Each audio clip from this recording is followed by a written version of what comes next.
Thanks, Pat, for joining us today. Oh, my pleasure. So as we spoke on the pre-call, Brandon introduced us to you. So a massive shout out to Brandon. So when he introduced us to you, we checked out your content and your website and just had a look into what you actually do and some of this like really cool shit that you're doing.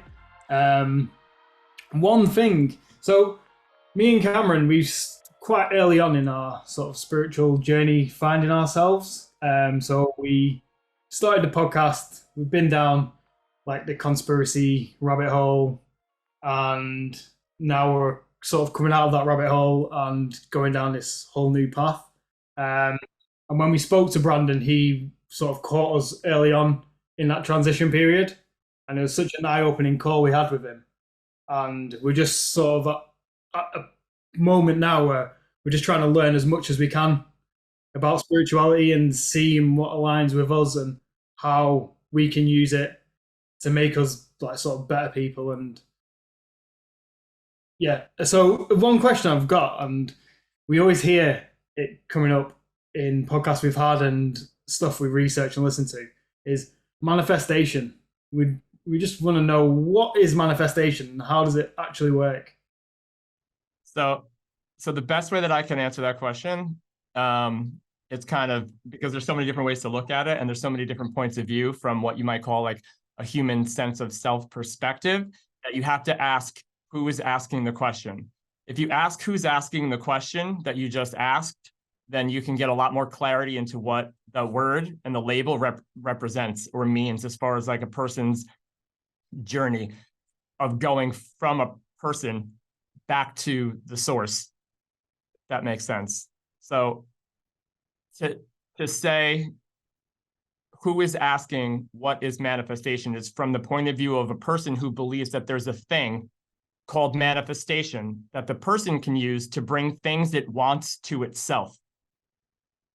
And in that sense, in the moment, as you're identifying yourself as something separate from the source that is constantly manifesting and unfolding in every moment.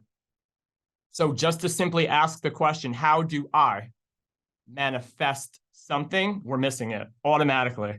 And there's a part of like the spiritual journey where you, and I say spiritual, and I'll use air quotes heavily there because there's a lot of weight or baggage, if you will, around the term itself, around the term, any term that's used inside of the new age spirituality aspect of what you might call a higher conscious living or perspective or kind of flowing with life. There's a lot of baggage. So if you say a word like manifestation, if you say a word like God, if you say a word, like self or spirituality, there's a lot of baggage attached. So when you think about a word that has baggage, that means that everyone who's listening has a preconceived idea of what that means for them.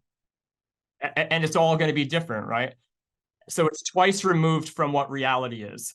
You have what's actually happening, which is what we're going to talk about today, I have no doubt, like what's actually happening. And then you can't stop it from happening. It's happening. Not something you have to do, something that's happening. And then you have the word that is a representation of what's actually happening. And then you have the meaning people give the word, and that's subjective.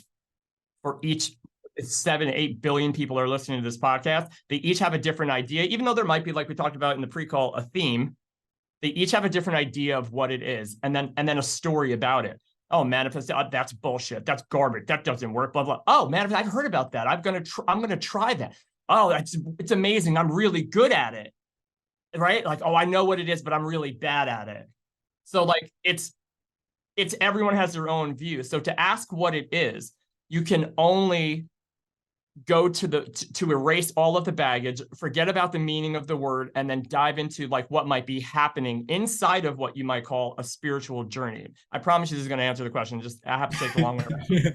I have to take the long way around.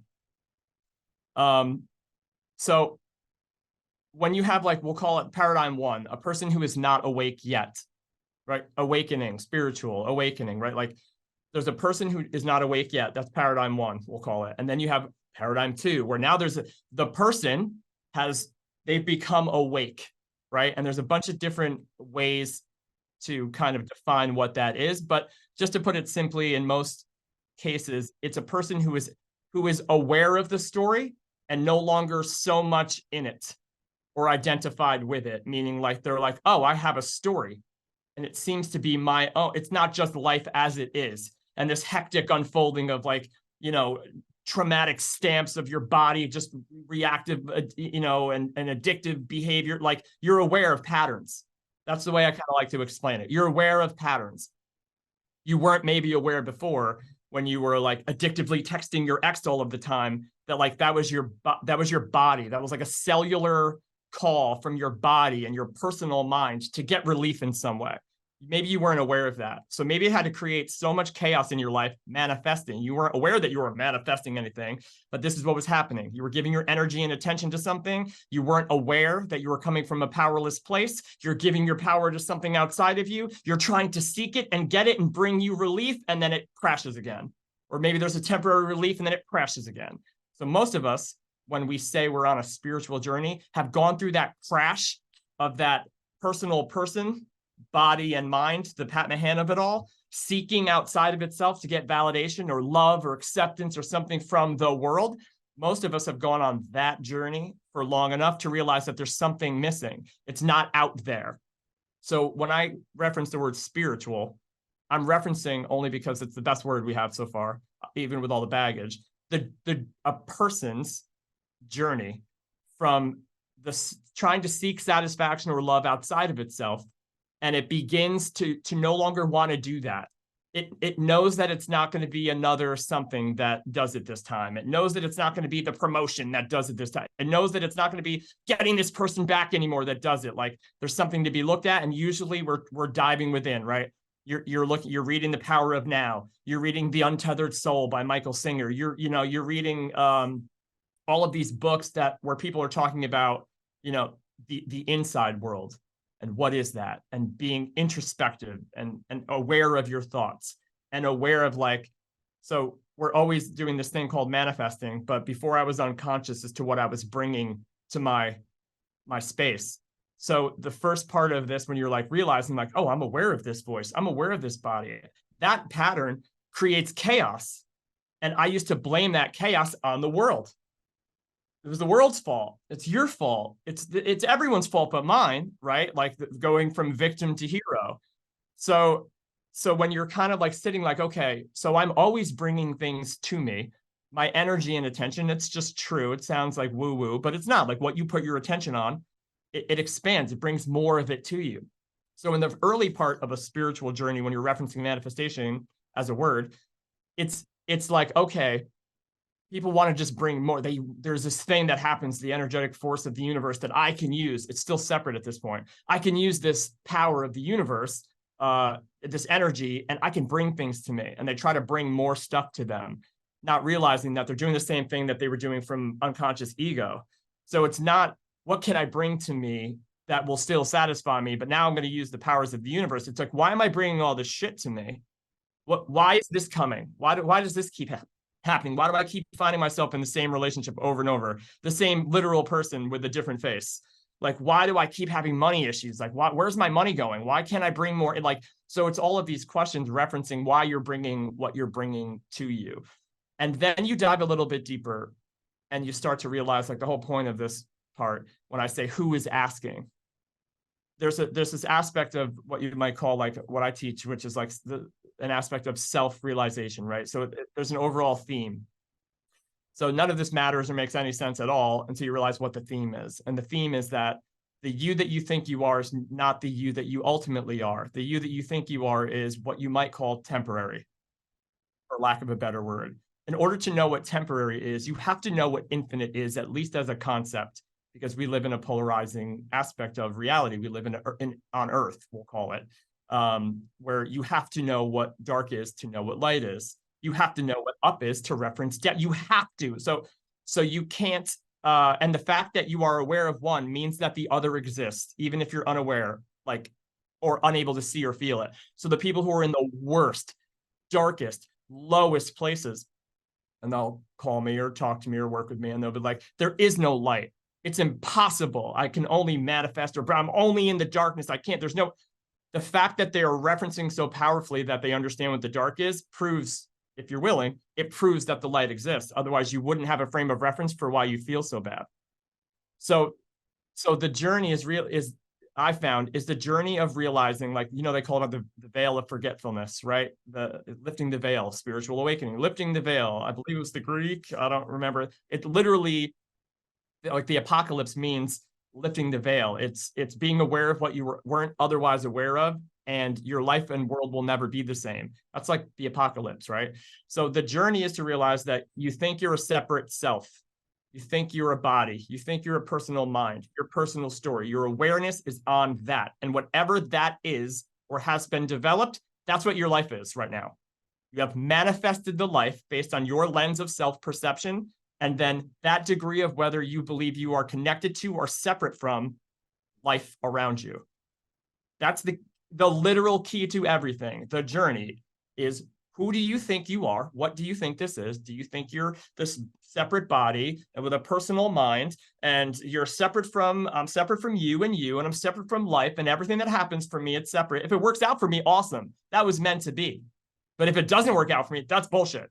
And that can't, that can't mean anything, right? So, like, we're constantly judging ourself versus the self, and our body versus our environment.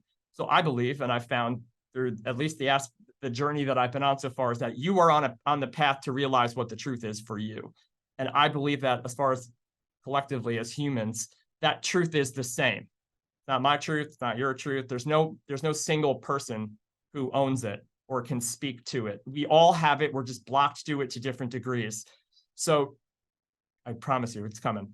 When you say who is asking the question, what is manifesting? How can I do it? It's coming from the separate perspective, from the person that thinks they need to control something, from the person that thinks they need or want an outcome to be happy, from the person that wishes their life was different than it was. So that is what, even if you're good at manifesting, there's something missing still. There will not be enough money. There will not be enough in the way of cars. There will not be enough people or relationships or partners coming in and out, or like the perfect partner will always elude you if you think that the power is outside of you. So where I believe, like, when you're like, we're just coming out of something, you were talking to Brandon about this powerful, shift that you guys were having, and how important those conversations are. The different levels that you experience this are very, very, even though it's a gray area in the middle, once you get to one or the other, you're like, oh, that was that level. Like, you just kind of, once you pop out of it, you're like, oh, that was that level. So when I was does that make sense? So when I was in victim mode and victim story in my life, I was in it. There was no, everything was somebody else's fault, no responsibility on my end. The world is shit. This is garbage. Why does this keep happening to me? Waiting for the next shoe to drop. Like, I was in it. My personal story was, that's all that I gave my attention to. And as a result, that's all I saw in my life. Reality, if there's one reality, who cares? It was what it was. But my blanket perception of that reality was, this is shit. I can't stand this. I can't stand me. I can't stand you. Nothing ever works out. I would see someone happy and be angry. I would see someone else happy, like my friends, and I would be angry because my personal story was just like the victim. Now there's another level of the victim after the victim, and it's basically the empowerment phase, which is where most people in manifestation find themselves. The I that was a victim, the ego of the victim, starts to learn a few things and starts to take a little bit of responsibility for itself. And it starts to realize that there is this power that I can yield, and I'm going to work with this universal power to try to change things in my life. And that's where a lot of, like, self-help comes from. That's where a lot of the law of attraction teachings come from. It's not that they're true or not true. They're, energetically, I believe they're legit. They're just not the end game. They're a part of the process. So when the empowered ego gets a hold of something called the law of attraction, boy, it's game on. And it can and will work, or it won't work, depending on your lens of self-perception. Like, whether you believe it works or not, that's the only thing. So when I was in that phase, people were like, what's the best manifestation option? Is it where you set an intention on a glass of water, and then you pour another glass of water into it and you meditate on it? Like, is it that one, or is it staring at the candle? Is it staring at the candle for how long and then thinking of my intention and, being as if like Neville Goddard? Like, is that the best one? The best one is the one that you believe will work. Not because anyone is better than the other, but because the game relies on your belief in whatever you're doing. And when those things are in alignment, your intention, your thought process, as far as your sense of self-perception, whether you think it will work, and your actions in the world, that shit's going to happen. Something's going to happen. Whether or not it's the answer to what you're looking for, I could never say. And in 9 times out of 10, it won't be, right? Because it's still the personal empowered I that is trying to change something about its life, not because it just wants to do something else that it loves, or because it wants to give love in a different way, but because it still feels it's inadequate. And it still feels that it's less than, and it's the ego. When I say it, I just mean because no one is their ego. It's an entity that we're aware of, and then we assume the role of it, and then it plays itself out in our life. So when I say it, I'm being very specific. So that energy is looking for stuff outside of itself still in the name of spirituality. And then it can even bash you for being spiritual. I'm not spiritual enough. I'm not good at this manifestation thing. I wish I was better at it. Maybe I can call Pat and ask him how to, bring my ex something back. Like, there's still that person who is, it's a paradox, because it's like, I'm coming from the most powerless place ever, but I have an idea, an intellectual concept of myself that says that I am powerful somehow. I just have to do something to access it. And then if I could just get this result, I'll realize my power and I'll feel better. And it's the same exact loop as if you were like a drug addict. Like when I was trying to get pills all the time, it's the exact same loop, but it's using spirituality as its canvas. And it's comparing you against other spiritual people. And it's, the results aren't quick enough or good enough. You're constantly still seeking in the world instead of trying to do what I believe is happening here, which is the next part of this. The next part after the empowerment part is what they call the awakened part. Now, the awakening aspect, and again, just for a label, I know there's other people like, oh, you said awakening. Like, I don't have a better word. It really feels like you're waking up from a dream. It feels like you're waking up from the dream of you. And again, in the middle of waking up from the dream of you, you're half awake and realizing who you are and what your power is or what your gifts might be. But the ego still has its hand in the pot, and it's trying to get you to use them to bring its stuff still. So have you ever heard of non-doership? The idea of non-doership? So it's basically the whole point of this whole, I believe, like life experience. One is you are a personal person who does things, and what you do in the world defines who you are. This is most humans who are, we'll say, unawake or even partly awake. Everyone still struggles. I still struggle with it. But you're a personal person with a personal story who is living life in comparison to everything and everyone else as something that is separate from it.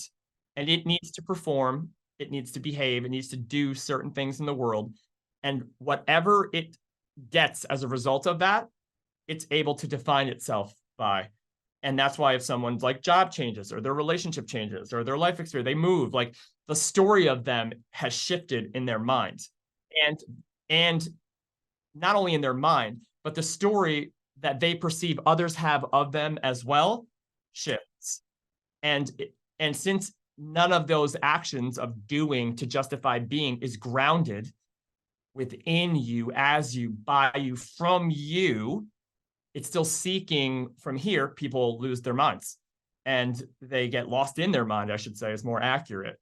And then they try to like chase that again. And they try to, the balance is outside still. It's like juggling. You're trying to juggle all the balls, right? So the next aspect of this is, are you a personal doer whose results in the world will finally allow you to relax and to be at peace and to feel abundant and to create and unfold and experience this life that you have imagined? Are you that? Are you a separate person? Or are you something you can't even imagine? Still you, the you that references the you that we're talking about when you say I am. So like the I am of you, the awareness of a self, the awareness of the fact that you exist. And you can't prove that to anyone but you, your own personal awareness of yourself is how far does that go? And is that who you really are? And that has a mind as well. And it's the one mind of everything. It knows everything. It is everything. And we are separated from it by the fact that we're identifying ourselves by this little personal story. And the more you pop out of the patterns of your personal story, you start to realize that there's like these epiphanies. And this seems to be like this intuition. And there's this guidance, stuff you did not know before that didn't come from anywhere else that now you have access to somewhere in here. And you're like, what is that? So the awakening aspect is realizing that there's a conscious experience of yourself and reality beyond the limited perspective that you used to have of who you used to be. And if you can nurture that, then it's tricky because the personal story of you, the ego, starts to lose the grasp on its reality. And it starts to fear that it's going to die because it's not a separate thing. It doesn't technically do anything. But you think you're it. We're giving it power, just like we're giving everything else power. So we're giving the story of us power too. So we're actually giving the story of us power so that when we start to shift our attention from it, it's designed to trick you into thinking you're going to die if you do. Like, what are you going to do? You can't trust anything. What are you going to do if you stop doing this thing that used to beat you? Like the dialogue, it's designed. So if we, again, it's all about like including it as part of you instead of denying or running from it. If you can understand that there's no separate ego that's making you feel terrible because you want to shift your attention to something more positive that's aligned with you. We gave it power because we are actually more terrified of being who we are than we are playing it small. We're more scared of who we are and what we can do here. We're more scared of that than we are scared of being terribly small and powerless and I don't know what to do. Like, we like that story. It sucks to hear, but we like that story because it means we don't have to like the us that hasn't realized who we are yet doesn't possibly understand that it has enough energy and balance and boundaries to live that way. It couldn't possibly understand like what that is. So anytime you ever hear about anybody who's like, they're starting to make changes in their life, they're starting to do better, they're starting to exercise, they're starting to like meditate, and then it actually starts to work. And then the next time you talk to them, they're back doing the same shit. And you're like, why when it started to work, did you stop? Like the word self-sabotage, like self-sabotage. How does that make any sense? The self that you used to identify yourself to be, that believes in those limitations, when it sees you start to become what you actually are, it's designed to pull you back down to what your old baseline used to be. Because it thinks that you being who you are is scary. And it's scarier than just being whatever you used to be. So it brings you back down, and that's your baseline, and then you're safe. You'll complain about it all the time and fall back into victim, but that's your pattern. It's fine. It's like being in an apartment that you haven't cleaned for 20 years, but you lived there for 20 years and you're fine. And you get into like this beautiful space and place and everything's where it's supposed to be. Let that person live there for 2 weeks and it's shit again. Because it's not the external that dictates what goes on in here. It's what your internal is, and what you believe that is. That's what creates your external reality. And a lot of people call that manifesting. So now the next part is, do you think you're, same part, do you think you're separate, or do you think that there's a you beyond the you that needs to control the game that actually has your best interest in mind, that you can actually trust? And by trust, that means let go of whatever you think you need to manifest in order to get whatever you think you want. And so non-doership is realizing that there is no doer of actions. It is consciously as affected by the you that you think you are. So like Pat Mahan is not doing the dishes. Have you ever like, you're just doing the dishes, right? Like, think about it. You're doing the dishes, you're doing your thing. Like, am I doing that? I would say if you walked in, hey, Pat, what are you doing? I'm like, oh, I'm just doing the dishes. I am doing the dishes. No, I swear to you, like, no, I'm not. I set an intention when I was sitting on the couch watching Rick and Morty, and I was like, shit, I got to do the dishes. And then I wouldn't even remember the process of going from the couch to being in the middle of doing the dishes, but somehow it happens. I set the intention, I got up, I got down, and I'm just sitting here doing the dishes. I'm probably thinking of, I don't even know what, but the dishes are getting done. So who's doing the dishes, right? What is that? What even is that? But we claim ownership of it. We think that we do everything and we need to do anything. But what's happening really is that there's a body that also has a mind, and it's cellularly programmed to, once you set an intention, your old patterns and behaviors, they just kind of happen. You ever driven home from somewhere? It's like a half an hour, but you know the roads. And then you pull in and you're like, how the did I get here? I don't remember one road. So this isn't even doing the dishes. This is like life and death, safety of you and everyone else. Like, and just you're playing with the radio, you're out here, you look, there's a deer going by, and you're just like, and then you just snap up and you're like, I have gone 15 miles. And I don't know how. Who was driving the car? So like the doership aspect of it, it's tricky for a lot of people who are like in ego, but it really is the shift of going from, okay, I'm a separate person and I have to do all of these things and I don't trust anything and I have to control it and I have depression and anxiety because I am that I is not enough. And the one thing that fixes that, or they say would fix that for most, is that like, what if you could just trust that it was kind of like not done, meaning you can't do things differently every day or that you don't have a choice, but like what if it was, if you just let go of not needing to think you needed to do something today, and by do, I don't mean take action. I mean thinking that you are responsible for like knowing what to do and how to do it. Like if you were just like, hey, I'm going to let today unfold. Because not because I'm lazy, not because I don't want to do anything or I'm in some spiritual cult magical thing. And I think, but because I am it and I haven't listened to the me that I actually am for long enough to know what I actually might want.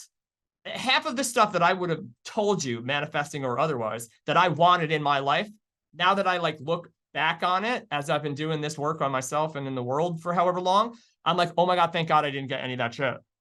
Like I see the lives of the people that I said I needed in order to get out of bed today.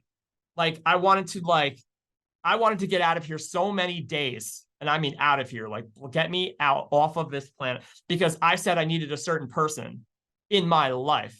Or like I said, pills in my life. I can't do that. I can't imagine my life without needing these things and then having them come to me. There's an I that knows better. I know I need this person. I know I need this. I know. Oh my God, it wasn't until I let go of the I that thought it needed those things. And I was like, what is it? So the next part's gonna be tricky, but it's gonna be great. The next part is like, so when they say like the surrender experiment, right? Even Neville in manifestation, like let go of the outcome, right? Because that's something, now you can bridge the gap between what we're talking about, egoic manifestation or egoic life creation versus the non-doership aspect of an awakening.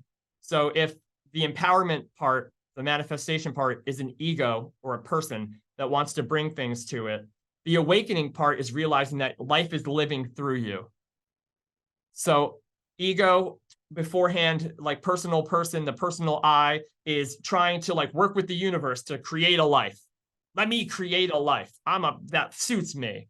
And an awakening viewpoint is living from your heart, if you will, in awareness of who you used to be, releasing judgment, and trusting that there's a you that can guide you step by step every day if we just let go of thinking that this I needs to control it. And that's surrendering to what is, they call it. And it's actually powerful in manifestation, right? Like set your intention and let go of the outcome. You have to surrender to what is and otherwise you're living in resistance. Like that's all true. It's just what the result they're trying to like get you to get. Like then your car will come, then your person will come. It's still based on getting something. And so the last, like, it's not that you don't get things that you are wanting. It's that the ego is trying to get and who you actually are is trying to give. So what I'm trying to do in the work that I do is trying to switch it and get everyone to flip from the idea of thinking that like, you overcome your past and you heal and you do shadow work and you figure out who you are as this powerful being so that you can get stuff. And I'm trying to switch that into the next part of this process of self-realization, which is from the empowered to the awakened. And in the awakened, you realize that you want to give more than you want to get because you understand that giving and receiving are the same thing. So instead of saying, what can I get today? And what can I manifest and how can I do it better? We say, we're asking something that, again, this is where the trust comes in because ego doesn't have evidence in the world of what you're about to do. You have to trust this. And that's the challenging part. Like ego can try to manipulate stuff to like make itself feel better. You can make yourself feel better if you like are waiting for outcomes, or you're trying to control or manipulate. You can feel a little bit better, but then you're always looking for the next thing. So now the next thing is, okay, I don't want to do that anymore, because I have had the money and I've had it and lost it and then got it back again. And I was only happy when I was like on my way to it and didn't have it yet. Once I got it, I was like, it's now fucking what? Now what? You get everything you ever thought you ever wanted to manifest. You have no need for money. You're with the perfect person. You live in the most beautiful place that you could absolutely positively imagine. Now what? And the question of now what is where I'm working to try to get to in my own life, and then to help other people through. It's flipping the whole manifestation thing on its head. And the second paradigm is saying, like, if you could wake up every day and say, okay, I have gifts. That is something you have to allow for yourself. Do you believe? And there's people in victim that are like, I don't have any. And that's fine. Like, that's where you are. That's fine. There's no wrong answers here. Like, if you're someone who is like, I don't have any gift, you're listening to this, I don't have any gift, can't do everything is shit, everything I do. Not true. You could feel the not true in that, but like, I'm not here to convince you. I'm just here to offer a potential like gradient scale of like, I know where that is, and there's something other than that. And you feel so bad that you don't have a gift only because that's a lie. You're attached to the truth that you do, which is why it feels good when like you're using your gifts and you're giving and you're doing something, even if you're unaware of what your gifts are. When you're giving and doing something, it feels good. When you're looking and seeking and trying to do something and saying, I don't have, or this isn't working, it feels bad. Not because it's true, because it's a lie. So if you're believing a lie, it feels bad. And if you are embodying and embracing and doing your best to offer whatever your truth is, whatever it is, it feels good. You're connected to both. So if your only job today was to figure out what your gift is and how you could use it, you would change your life in a week. If that was your only job, if you completely let go of trying to get more, and this is, I'm speaking also for myself, like I had to go through this with the podcast and just work and letting go of more views, letting go of this person coming, letting go of this, letting go of that. If you could just let go of whatever you're looking for out there to come to you, and just be like, okay, all right, giving and receiving are one thing.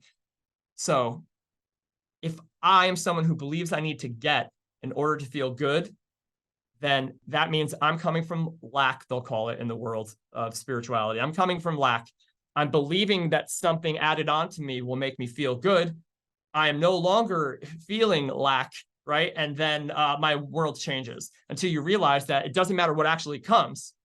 If you're coming from lack, once you get it, even if there's a temporary high, you're going to go right back to your baseline of believing your shit.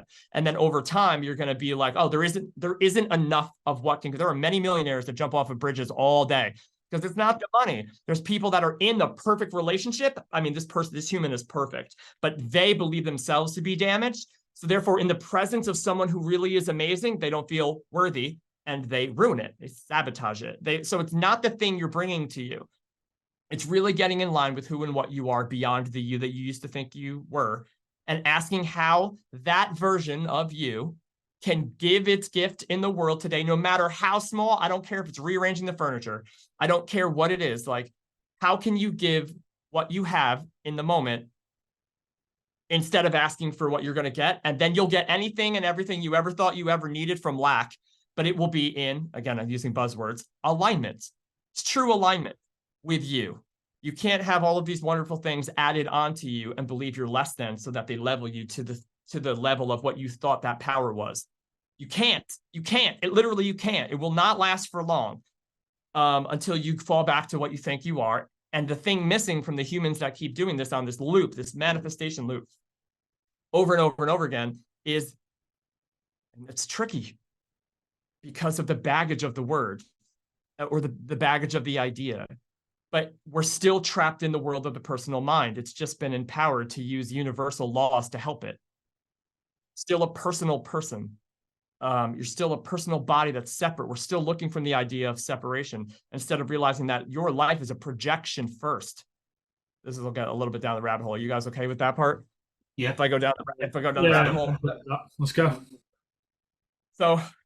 So most people, when you're coming from separation and you think you're a person, you're a body, right? When you're born, there's 4 levels of like self-realization. And this is not my thing. This has been taught for thousands of years. But the first level is like the gross body. And it's the first part that, like, imagine like when you woke up in this dream here, right? And we'll just call that like when you're a kid and you become aware of yourself, right? For like the people who aren't down the rabbit hole, like just there was a time in your life, in your storyline, where people pointed at you and they were like, or me, and they were like, Pat, hey, Pat, hey, Pat, hey, Pat. And I'm just like, I got nothing. I don't know what a Pat is. I don't know what a name is. I don't know what you're doing. You keep pointing at me and making funny faces and you keep saying this Pat word. And then one time, somehow, we all figure out that your parents, guardians, friends, family, oh, you're talking about, and then here it comes, me. There comes a me. And because we're not really fully aware of like maybe language or words, we haven't gone to school yet, we don't have a vocabulary, that me is referenced as a body. So the first I you reference as yourself is the body. If there were a bunch of kids on the playground and you're sitting there and you're like, hey, come here, and they like didn't know their names, like they would all go, me? Like me? Who are you talking? Me? Like this is what they're doing, right? So the first thing that you identify yourself as the body, which is why where the real fears start to come in. If you, this is like child psychology stuff, which again, I'm not accredited in, but I speak to it quite a bit in my own life. As far as like understanding how it had an impact and how relevant that is. Like anytime I was left alone, anytime I didn't know where my mom and dad were in the mall, anytime that my, sister like bullied me or beat me up, like all of that is an attack on myself, on a me. And it begins to develop a lens of self-perception. I am either like accepted or I'm not. And if I'm not accepted, I'm not safe. So I need to figure out how to get safe because I don't want to feel this way anymore. Right. So the first thing you're doing is I. The next thing you're doing is you start to develop a dialogue. You start to develop a vocabulary. And now comes in the actual, what most people refer to as an ego, which is your personal mind. It's the story of Pat that only I am aware of. And it not only contains what I give it as far as attention and the direction. I'm the script writer. I'm the producer. I'm the director. I'm everything of what I contain, is contained inside of my own story that you guys don't have. No one has access to it, but I nothing but hear it all the time. So in the beginning, I don't know that that's like a program.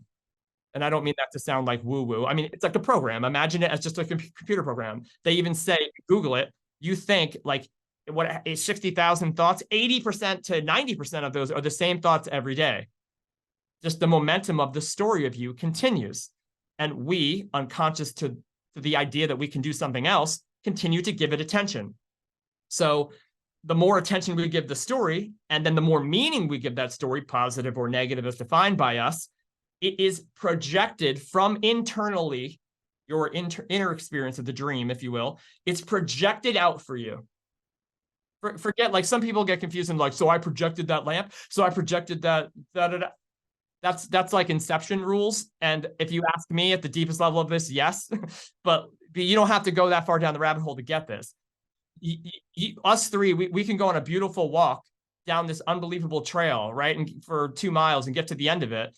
And if I was doing what I would want to do, which is be hyper aware of everything around me and looking at the butterflies and the flowers and look at the rocks and oh my God, look at the sky and the sun's out there. If that was it, because my intention was to go on a walk today, and someone else is with me and they're just in their story about how the girlfriend is a piece of, and we get to the end of the same trail, we could be walking arms linked. And I'd be like, that was the most amazing trail ever. Did you see? And they'd be like, I didn't see shit. I saw nothing. This trail is garbage. Can we go home? Right? Like, so your inner whatever, for whatever reason you choose at that point, is projected for you to see. You're seeing the concept of yourself defined by your story, the body, then the personal mind, and then there's another part. And it's called the great causal body. It's what some people would call the soul, the spirit, the part of you that's perfect, but you're not realizing that you are that yet, right? Karma is attached to this. The soul attaches itself in lack to all these things outside of itself because it forgot who it was. And it is perfect in the mind of the all. Some people would call it God or whatever, but like there's a lot of baggage. We'll talk about that. But the part of you that is the universe, the part of you that did come from the whatever did this, like you are the same as that.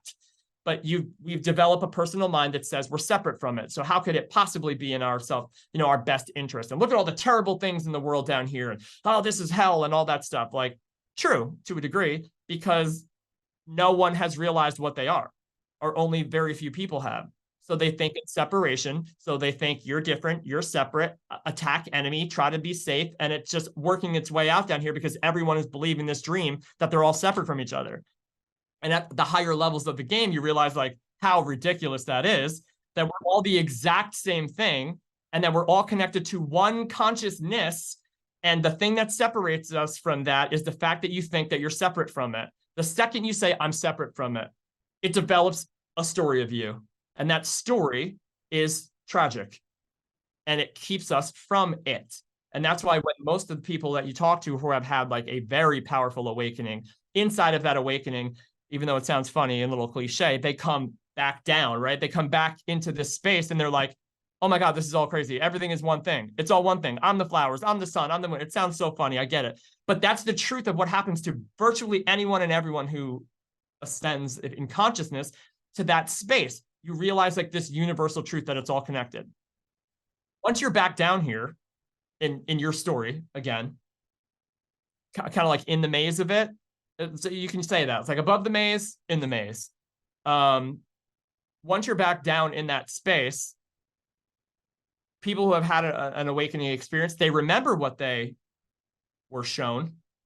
They remember how real it was. They remember the truth of what they felt about all of this. And they come back and they like may even be very, very different for weeks. Like it could be completely life-changing, right? For weeks, what they were shown and told about what this life is and how powerful we're all connected and giving and loving. And that's the answer. Like those things are just palpable, like inside of you. But then in time, because this is like the space of time, the old story starts to creep in. And then you become a person again who remembers some profound truths, but doesn't have faith in them enough to blindly live it in its day anymore. And so now the person goes on an endless journey to try to prove those truths back to itself in the world, that we're all connected and we're all one. And it tries to do like, you can get really confused in the spiritual journey of volleying back and forth, wanting to trust in this thing, wanting to believe there's a higher mind and something that knows more than I do and knows more than everyone, and wants to believe in a plan where like this all works out and I can just kind of like let go today. And as long as I'm like not letting go because I give up, but like letting go and just kind of use what's given to me because I believe that there's this plan that I've been fighting. I just can't stop fighting it because I don't have enough faith in the plan because I keep seeing all the shit that's been created. So we keep living in what we're seeing instead of realizing that, like, of course you're living in what you're seeing because you think that you're, all right, this is going to tie this. You think that you're perceiving something outside of you that you're the victim of or that you can't trust. All we're seeing is the representation of a projection of 8 billion humans who don't fully all believe the truth yet. So people who are disconnected and believe they're separate at the worst levels, they abuse, they destroy, they steal, they ruin, they kill, wars are a good idea. Like, it's ridiculous. But if you knew that it was all you, all one, and I don't mean all you, Pat Mahan, that's not even I'm just using it to kind of talk to you guys. You know what I mean? Like, that's just like an interface. But the conscious aspect of this life and reality, if you realize that it was all just you, one you that we all are, and we get to kind of play this experience with each other, and who knows what can happen when we do. We haven't done it long enough to figure out what happens when we all play nice, realizing that we're all the same thing and that it's okay to like want things and inspire to do things and bring new ideas and concepts in the world. If you want to talk about the word manifestation, there's nothing that you are looking at in your life anywhere outside of, and not outside of, but we'll just, to make it easy, like outside of, we'll say natural things like rocks and planets and the earth, right? Like we still think that's separate. There's nothing that you're looking at in your life that wasn't, air quotes, manifested.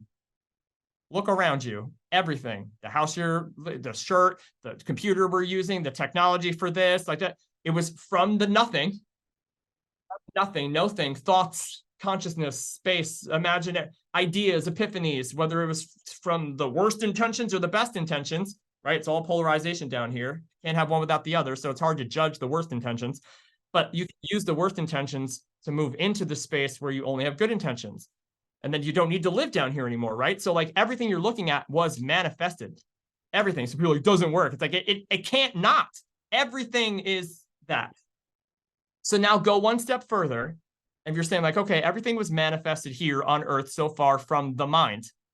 There were humans walking around, and there were no iPhones. There was no laptops. There was no desks. There were no houses. There were just humans walking around. And somehow, I don't claim to know how, but somehow in the story, those from nothing around us, look around you. Look at what a city is. Look at, like, where did that come from?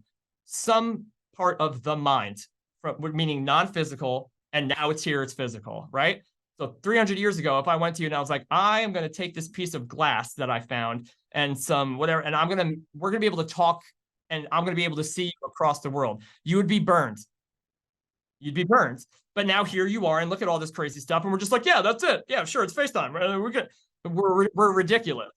So now, this is a great question. Where does everything that human beings now, and the reason why I keep doing this in this way is because the answer is to have faith and trust in something that most people think either doesn't exist or that they're separate from. So the process of self-realization is going through the victim. It's going through empowerment. It's going through the awakening. It's going through manifesting spiritual processes to realize that you're one with the source of this game. It's not separate, like the whole, it doesn't matter what religion or ideology, but there's a lot of references to like a source, a father and a son, right? Like, but they're one and the same, and that's in you. Like, I get it. And I'm not saying that it is or isn't real. I'm saying that what it's referencing is what I think is happening here. That the second you think you're a separate thing and you believe you're separate from the source, then you start to live a life to whatever degree of separation you believe about yourself and the source. So most people don't go from I'm disconnected, I'm limited, let me manifest, let me just live my ridiculous life of victim. Most people don't go from that to like a come to God moment. Does that make sense? Unless you've had a real like near-death experience, like DMT does it for some people, high dose psilocybins, like you could go from like a victim, low place and have an unbelievably powerful conscious experience where you blast off into infinite everything and realize these things and come back down and change your life completely and know that there's something that you are working with down here that is unbelievable. And then they never doubt a day in their life. There's nothing that happens in the external that they like doubt this because they know for themselves. And that's what I think is happening here. You're trying to learn for yourself what this is, what your connection is, so you can have trust and use your gifts to give back to the world. That's what I think is happening. So if we're realizing that the reason that people struggle so much is because they don't have faith in anything anymore, or the thing that they were taught is the word here, the thing that they were taught to have faith in has let them down a billion times because they were taught to believe. They don't know for themselves. And we're on a journey to know for ourselves. So it's not what you are taught to believe. That's the person that intellectually believes something and is looking for evidence in the world, or trying to like think that there's this thing that's going to save it. Like you're it, it's you. You just have to move the you that thinks it's not you out of the way. And that takes time, and it takes trust, and it takes kind of like putting your toe in the water and like asking certain questions. And then I always kind of like joke, I'm like, the first manifestation is an idea. The first manifestation is a thought or an idea. It's an epiphany. It's something that you didn't have access to before that comes in and says, do this. And it didn't come from your mind or story. It's not something you would ever do. Go this way, go home this way. I don't know why I'm going to go home this way. And then you find out there was like an 18-car pileup and that you would have been in it and you would have been in it. Like, it's like little thing. Why? Where did that come? So you realize that there are times where we have glimpses of who and what we are. And if you're taught that it's separate from you, then you'll constantly get in this place where you're like worshiping it or expecting something from it or praying it to save you. Like, no, that's the opposite. That's still coming from a small you that's looking for a big something outside of itself to save it. Instead of realizing it works through you because it is you, you give your gifts that have been bestowed onto you, and you change the world. And then also you'll live a dope life too. Like that, so that's the journey of it. It's getting people to see little by little that there's something else going on here outside of your patterns that you thought needed to be in your life to define you, or that the story of like, it's just the people that know these things for themselves when they don't believe what they see. It's not denying your reality or like, that's not real. Like, they don't believe what they see, meaning like, I don't know enough to know where this goes. Even if it's like, I've had some bad, like really rough times this year, like what you would call, the old me would have called them very, very tragic and dramatic, like times, things that I've gone through.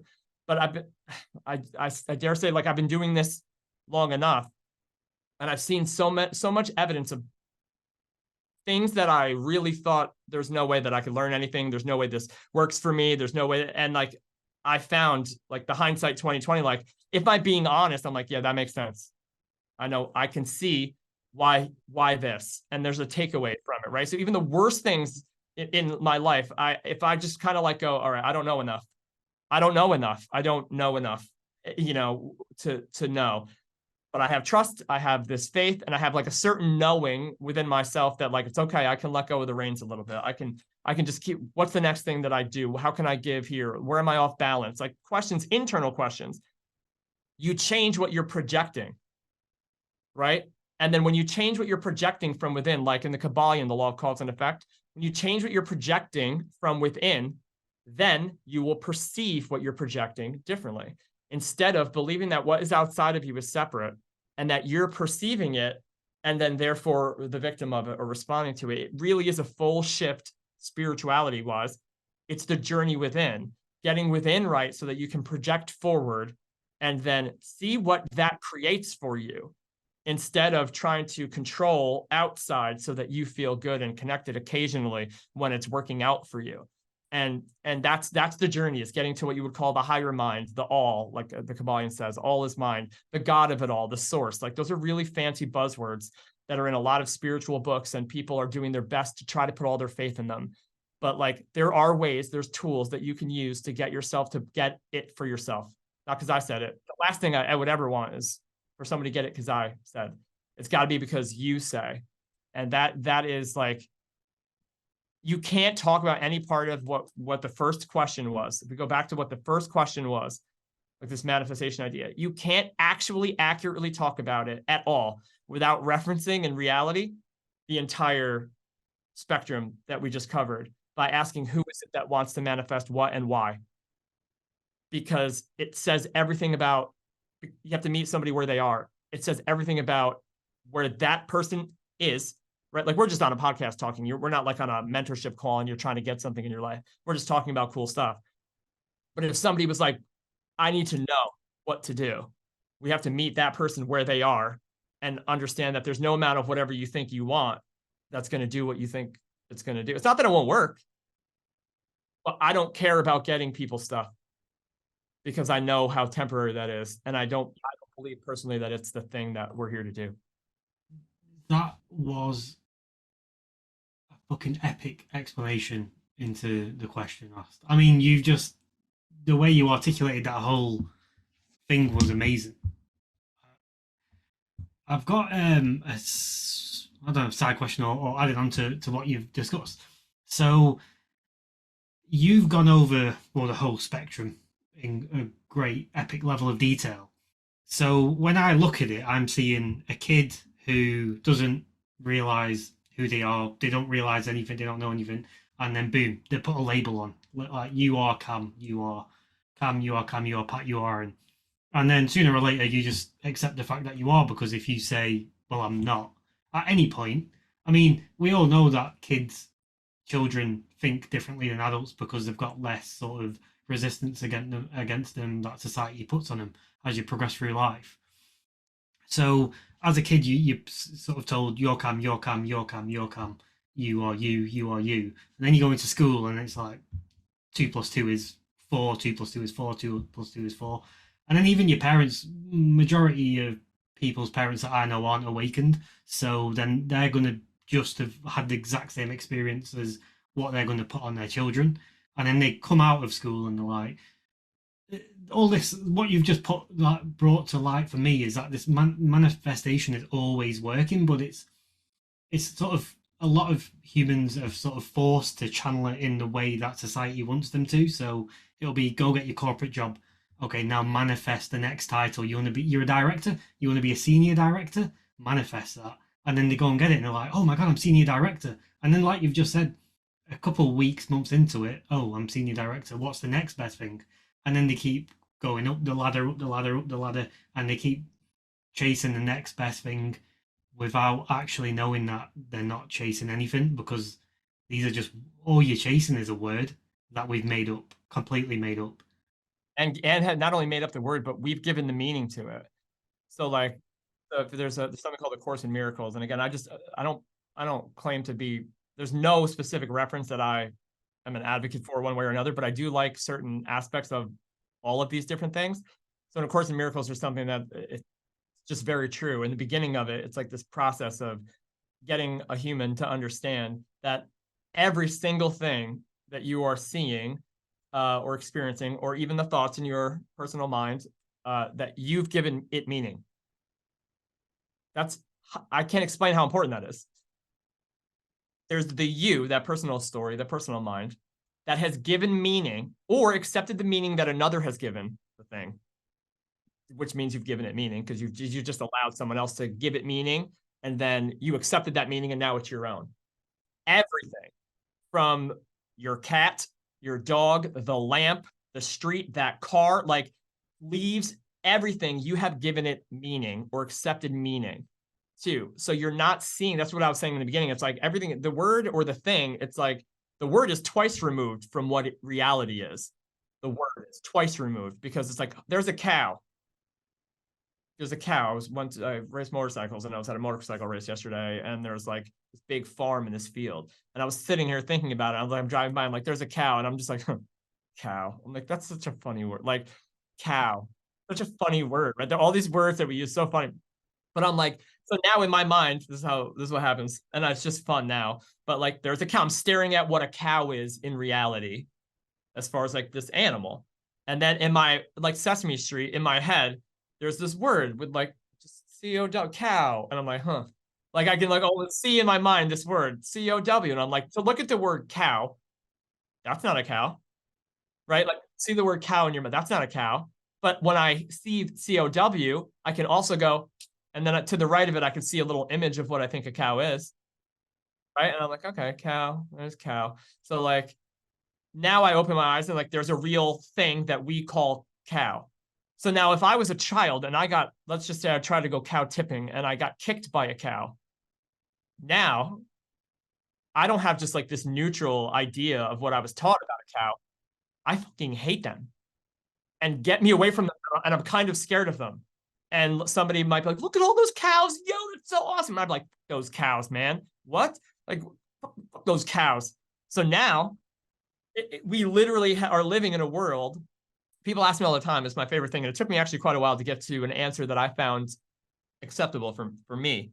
And that is that, like, or it's the whole, yes, the polarization, but it's also the whole yin and yang and the, the non-physical, physical aspect of it. People keep trying to say that like it's one or the other. It's a material world and it's physical, and like this is the physical world and it's measurable and science and math and everything. And I love all that stuff. I think it's all wonderful. But then there's the non-physical aspect of it, which is there needs to be an observer. Without the observer, there is no physical world. Like people like they're lost. It got lost on me for a long time. But the power of this, what we're talking about just right now, is that like, yes to the physical, yes to that cow. There's a cow there. It's 100% for sure. In my world, I mean, you can go really down the rabbit hole of like solipsism and stuff, but I don't want to even do that. In my world, while I am here and aware, right, I can see that there's a physical thing that we're calling a cow. Pick anything else that you want if you don't like cow. But whatever it is that's physical, it, in my world, it does not exist if I don't. In my world, if I drop dead next to the cow, in the way that we're taught is that in my experience, that cow, the cow is still there, I am not. But in my world, then the cow's not there either. So even just forgetting, because all going to tell you, even just forgetting like the meaning that there's a Pat Mahan that got kicked by a cow when he was a kid and now he hates cows. But that's not a representation of all cows. If there are 8 billion people in the world and there's one cow, there isn't one cow. There's 8 billion cows. In reality, if there's 10 of us in a room and we're the only, us three are the only aware, or four are the only aware people on Earth. We are the only vessel for awareness to flow through, us four. We're in a room. I'm just going to keep going with this. And you bring in a cow, right? There's one cow objectively, we'll say. But there's not. There's 4 fucking cows in observationally in an experience. So it doesn't matter that there's one of something. You know, some people are like multiple realities. You could change your reality, shift your timeline, right? Parallel reality meditation. Like it doesn't, yes, all of that's true, but there can still be one objective reality that you perceive differently for you. And then, yes, it changed your reality. But people are like, you could jump to a different Earth. I don't care. It doesn't matter because once you're there, you're there. So like all that stuff is kind of a wild way of trying to get people, like they call it spiritual bypassing. You're trying to get out of where you are to get to somewhere better. It's still ego. So if you realize that, like, yes, there's one, we'll call it thing, one cow that we all perceive differently. When you realize that, it's going to sound so funny, but when you realize that you're the experience of what we're calling this physical thing that we're labeling a cow, and then there's an I that's perceiving it. If you move the I away, not the I am, but the me. If I move the Pat Mahan of it all, meaning I'm no longer in this moment going to give my attention and valuable awareness to the story of what I think about this fucking cow, that I have an ability to no longer allow that momentum to unconsciously override the moment that I'm in. That's a thing that happens in awakening and spirituality. You realize that you're not your thoughts, you're aware of them. That's a powerful tool. So now I'm aware that I have a meaning to a cow. I know why. I got kicked. That was traumatic, right? So like, it's not this cow's fault. That was a cow years ago. So now I'm going to let go of the fact that like I once was kicked by a cow, and I'm going to let go of that meaning. I let go of a little bit of resistance. Now I can stand in the same place with this thing. My meaning is gone. So now there's just my awareness of a moment that I'm in with this thing that's, I'm not going to even call it a cow anymore. I don't know what the fuck this thing is. Someone else called it something that like is a cow. Have you ever seen some kind of like an animal like that what's that fish that's at the bottom of the ocean with the light on its head? And that, whatever they call that thing, I don't know what it is, but like they're just like, yeah, that's just a whatever. I'm like, what the is that? We're just, if that dropped from like Mars, we would lose our minds. But it's like in the ocean, and we're like, oh, an anglerfish, I think. We're like, oh yeah, there it is. That's what it's called, anglerfish. Yeah, I see it in books all the time. Like if you were face to face with that thing, you'd be like, you're an alien. I don't know what we don't know what is going on here, but we think we do. We use these labels and words to try to like make ourselves feel safe when we think we're separate. But when you realize you're one with everything and you can't have one without the other, and everything in your reality is a projection of you, regardless as to whether it's a separate reality that exists without you. It doesn't matter if you're not here. It doesn't matter if it's an objective reality that exists without you. So the next part is, and this is the tricky part, but the best part, the next part is, there's a reality. If I were to, let's say there's a person here and they're sitting here with me. There's not, so I feel safe doing this. But there's a person and we're all talking, and we'll call him like, I don't know, give me a weird name that's no one's name. Yo-Yo is his name. And they're sitting over here in the corner and we're all talking, right? There's a physical person here. There's a body.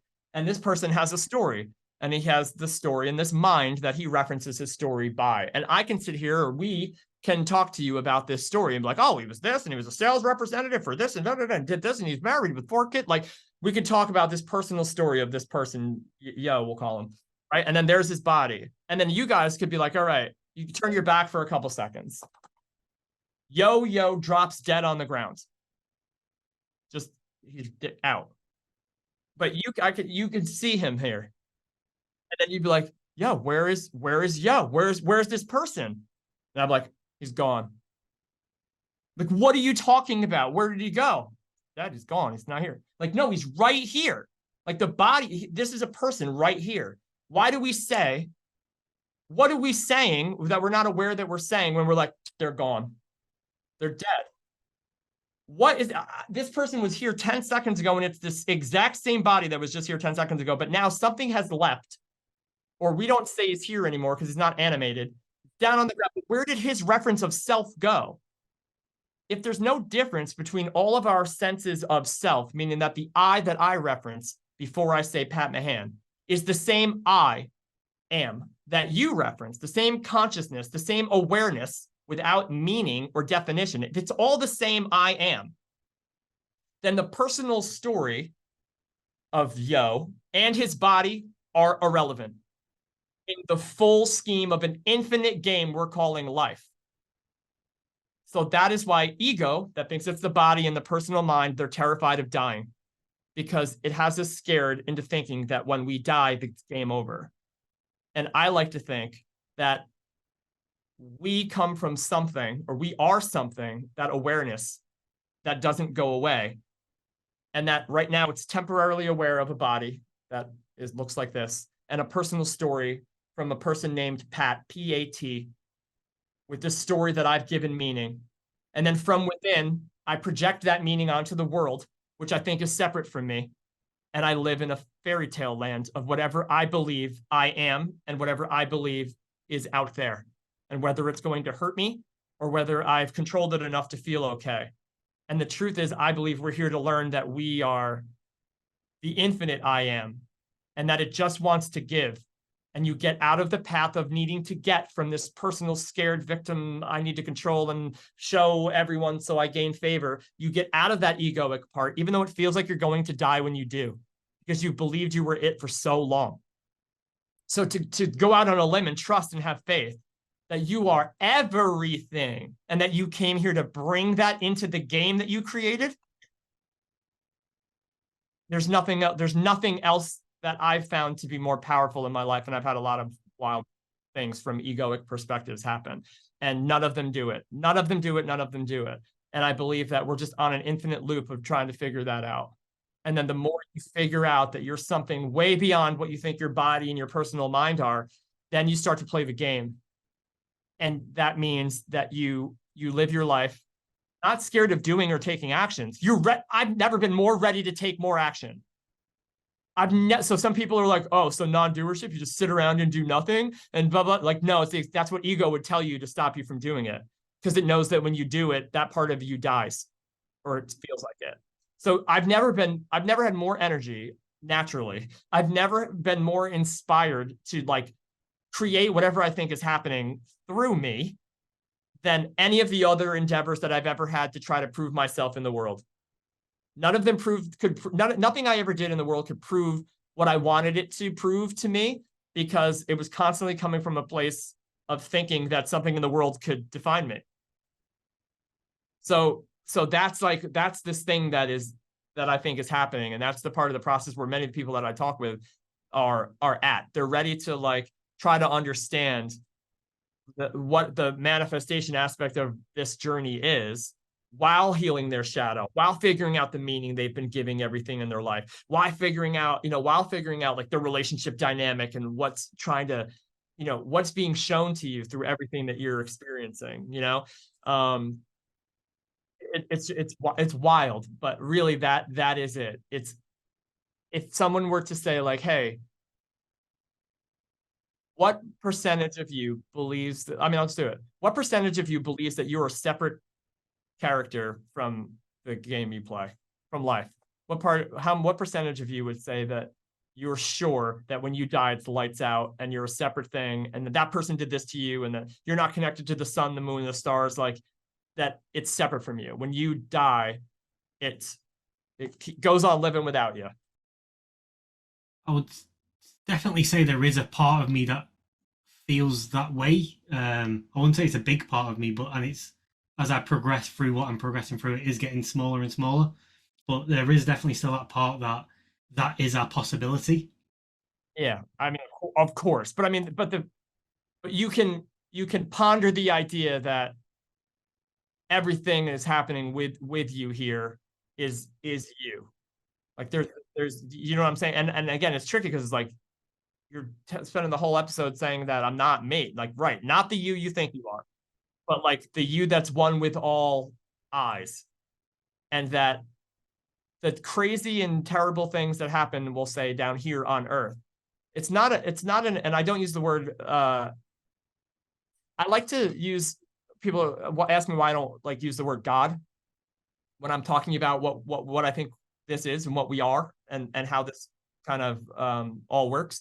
And it's simply because of how much baggage it has, right? Like it has quite a bit of baggage. And it's not that it's a good or a bad word, because if it was, that would be me giving it meaning. It's just a word. It's just a word, just like cow has nothing to do with the thing I just saw in that field. So God it's just a word, but what it has been used to reference or try to describe or explain over the last even thousands of years that I'm aware of it being, explained, has a lot of baggage and a lot of questions that come with it. And I think those questions are by design, because each person has their own journey based on what they need to either deny it completely and live that life, or accept what it is as a part of your experience and live from that faithful place. And I care nothing about religion or ideologies in this idea. It's just, so it's often said that God is love, right? So now that can be really confusing for a lot of people. And again, I went to Catholic school. I was born Catholic. I mean, we're talking years of my life. Also, side note, when I was 13 years old, maybe 14, I don't even remember, it's a while ago, my mom passed away from cancer. She had like a 7-year ridiculous, the most painful thing I could imagine a human being going through back then, suffering, like died in my living room from cancer at 80 pounds. Like, so now I'm also going to Catholic school where they're telling me that God is love and he loves me, and that everything is amazing. And like, bad people are punished and good people live in heaven and da, da, da, da, da. And I'm like, I think that mom was like a good egg.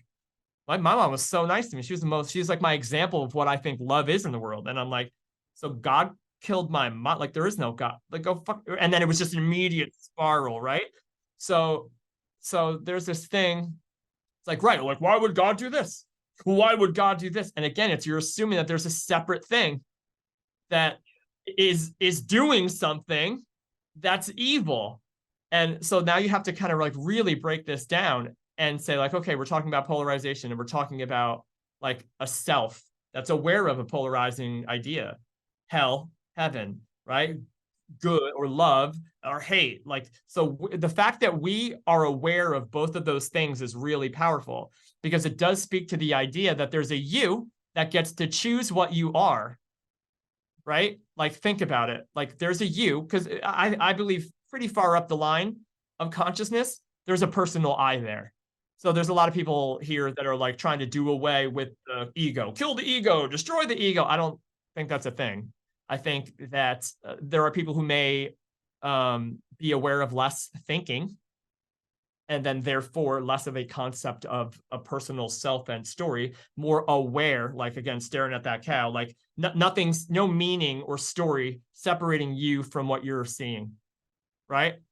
You can do that. You can walk around and just view what you are seeing without the meaning you've given it, and then the meaning you've given it as far as what it means to the personal story of you. Like, there's a lot of shit happening when you're walking around looking at stuff or doing something or hearing what someone's saying. Like, there's a lot happening and also nothing happening all at the same time. Because like, as I'm looking at someone who's like sitting like this at the diner, kind of like pondering their life, like, I can't imagine what's going through that person's mind, right? But like, in reality, nothing's happening. There's a human sitting at a table at a diner. But what's happening for that person in their experience is all of the meaning, all of the stories, all of the perspective, all of the coming, that person's world could be crashing down on them. In reality, that person's sitting at a diner about to order a soup, and I'm watching them, right? So like, the meaning and the story and the like that we continue to like go over. I believe there are people who are hyper identified with that, like I used to be, and it can create quite a bit of chaos in your life if you let it continue to unfold without awareness. But that, again, that's part of the idea, the suffering of giving your attention to something that is not you, right? That's quite a bit of suffering. You're giving your attention to it, energy and attention, manifestation. You're bringing stuff into your reality that matches exactly what you think you are, exactly how you think this game works. And then, since you think you're separate from those experiences, you blame the experiences. You blame God and you blame everything, and it's not my fault, and that you're the victim of it.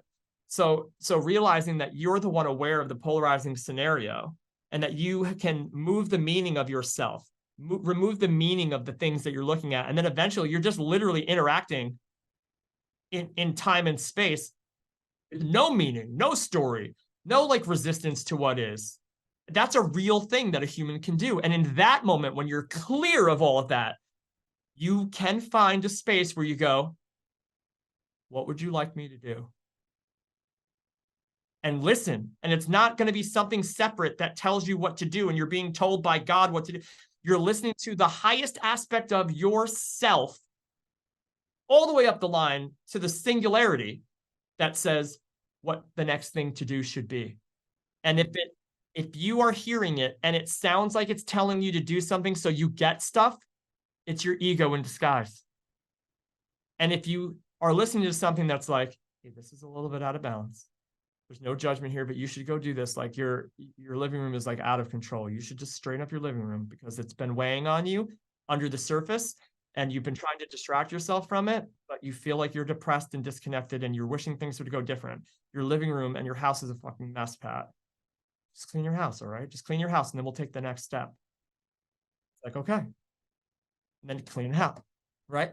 And then it's like, okay, what now? Go to the gym. You don't move enough. You need to go to the gym. You've been talking about it for 7 weeks. You keep eating like shit because you have no discipline and nothing in place. But you know that when you put discipline in place and you go to the gym, you feel better. You're resisting feeling better because you think you're a piece of shit. Go to the gym. Okay. And just these little things, little bit, in 0 time, your life will change. You will be ready to give, right? You have to get to the person who you are so that you can authentically give of what you have. A lot of people try to like, I'm going to give and altruistically and self-righteously give at my own expense. I suffer and I sacrifice myself, but I give to everyone. And then terrible things happen to me. So terrible things happen to good people. Bullshit. It's someone who is coming from such a small place that they believe their superpowers, sacrificing themselves to give. But there's always that expectation of a return for the giving. And if there's an expectation of a return for the giving, you're not really giving, no matter what it looks like. I'm not saying there aren't good things that happen from it. I'm just saying if you want to get down and dirty and deep, if you're giving and then you're looking for what you're getting, and you're going to keep giving, keep looking, I mean, no better or worse, but sure, it seems to be better than if you were to like create chaos and havoc. But for where I believe we're meant to go, it's not the end game. There's a part where you're like, okay, I see that there's a result here. I'm giving, and now I have a story that says that there's a me that it's not worth giving because I always get shit on. You're not really. It's inner honesty. Be able to look at that and be like, okay, what am I here to give? And by give, it means like you're doing what you're doing, and the letting go of the outcome is like I'm actually getting something from the doing. From because it's not a human doing to justify or get. I'm letting this pass through me because I'm asking a higher guidance, a higher intuition, a higher self or intelligence. I'm asking that what to do next.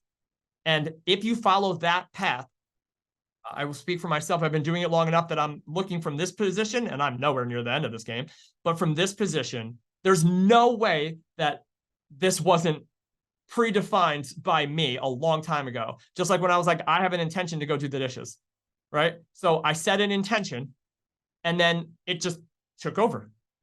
Somehow the dishes got done, right?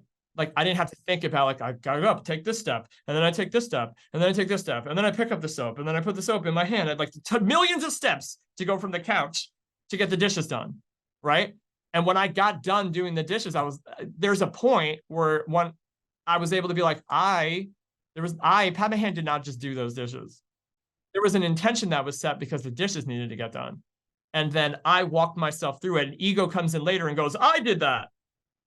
I have done the dishes.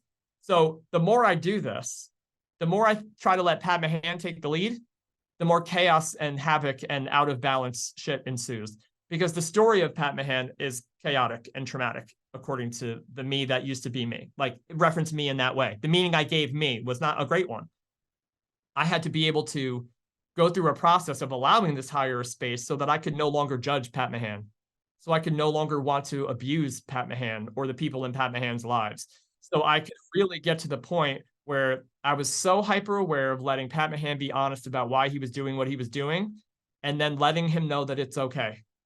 And that you did your best, and we get to do better now. And I get to take Pat Mahan along on the ride with me, because much of what that character is my personality, right? And we all have our own personality that's been developed, and that's a superpower also. So like I get to bring what that is along with me.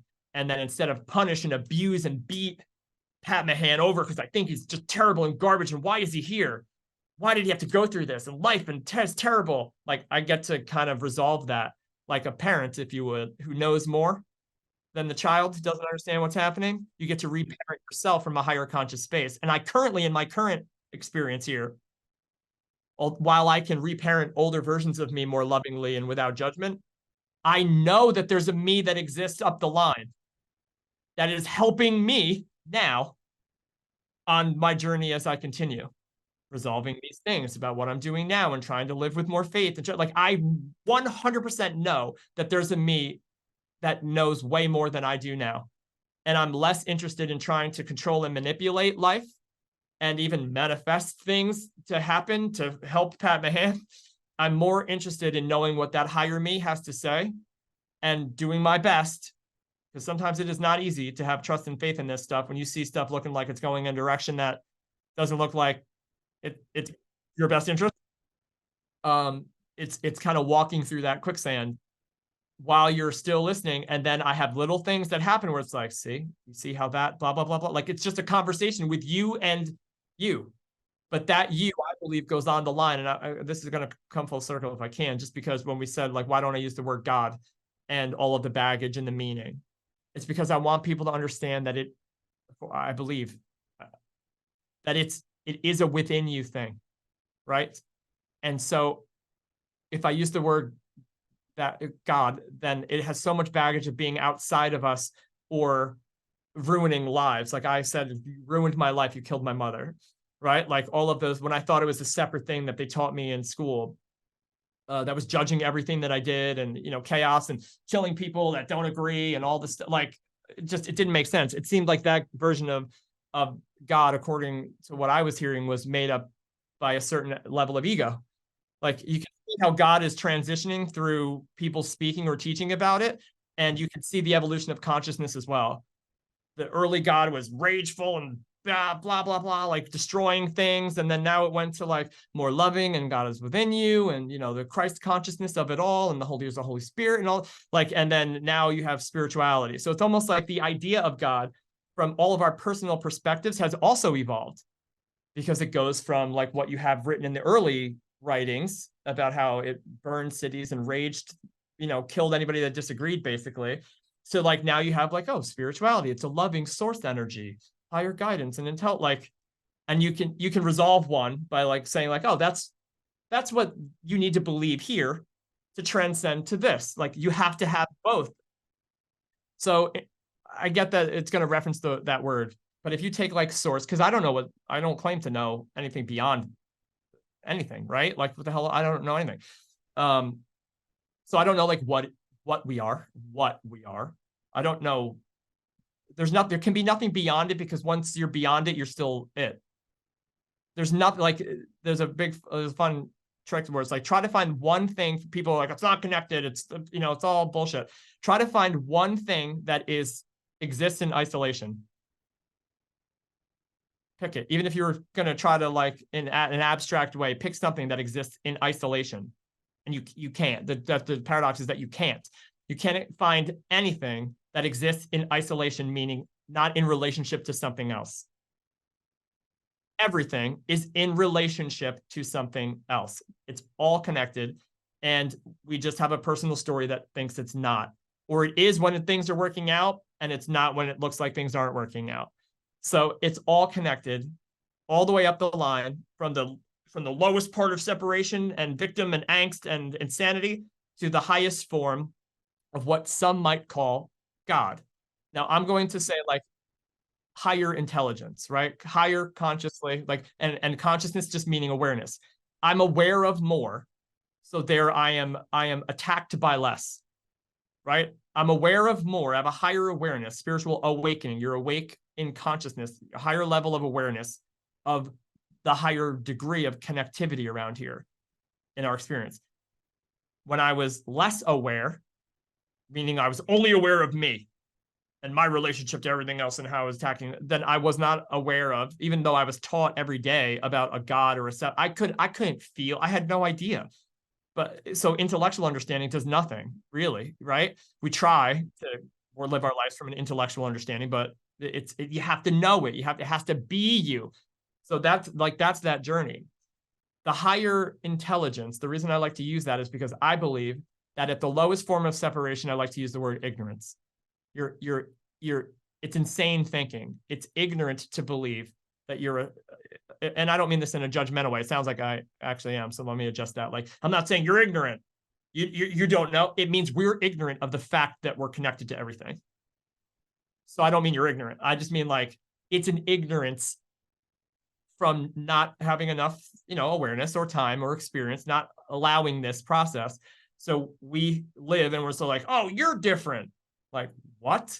Like, yeah, you like to do that and I like to do this. So like that you're like, what? Like, wait, no, what's that? Well, you're from that part of the world. We drew an imaginary line here. And so you're fucking like, wait, why? So that's like that. But there's a part where you think that's legit. There's a part where you're like, yeah, no, that's real. That's right. Fuck them. They're different. They're separate over there. Like, well, that's the safety that you were talking about earlier, right? Right. Protection. Right. And I'm sure this comes from, I'm not sure, but it sounds like, and I've been taught, and like, I don't have a better answer, so I'll give it. Like when we were first coming through this experience, because there's two ways to look at this, right? Like one is that every day you wake up, right? There's like, you're basically like a program. Your mind is a program, and you didn't live any of this stuff. You just think you did. And there would be no way to prove that, right? So like if you hopped into a simulation today, a fake thing called life, there would be no way to prove it, because you'd be so convinced that the story of you in your mind was real and true that if someone tried to talk you out of the idea that this is a dream, you're in a dream right now, and you're going to wake up and forget all of this, you'd be like, absolutely not. When I was in 5th grade, my social studies teacher, like, no, we programmed you to think that you're something entirely different. We're just trying to figure out how sure you are of what you are. Like, you're trying to figure out who you are. So we could be today years old because time's not real, or evolution in physical and non-physical can be a real thing. And there were early humans who we had to go through a process of consciously evolving. And then every time we would consciously evolve, we kind of like industrialized ourselves. And now we have the reality that we have. And part of that is differentiating other people from us to stay safe.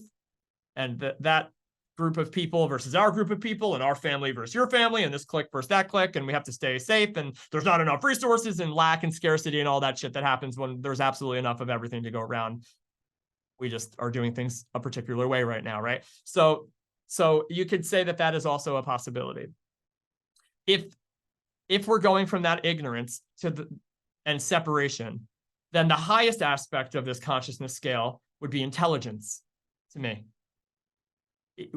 The highest level of intelligence would know that everything is one thing.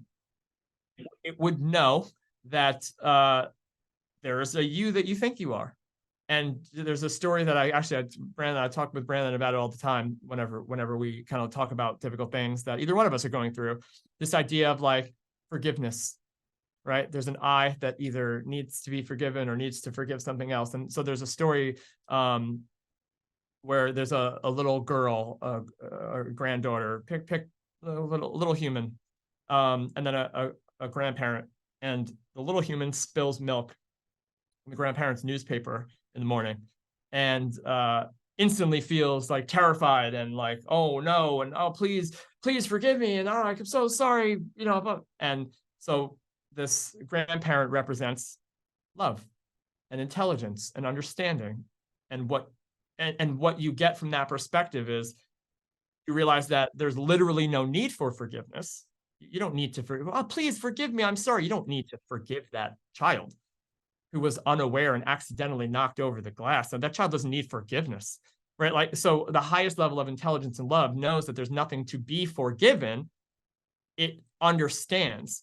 So that's why I say that like love is the highest And that's why I believe many people refer to like God and say God is love, or Neil Donald Walsh. I had Neil Donald Walsh on my podcast a while ago.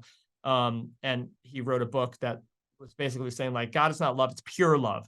Imagine the essence of pure love. So now imagine that who and what you are is a piece of, or a part of, it's contained within you, that level of love.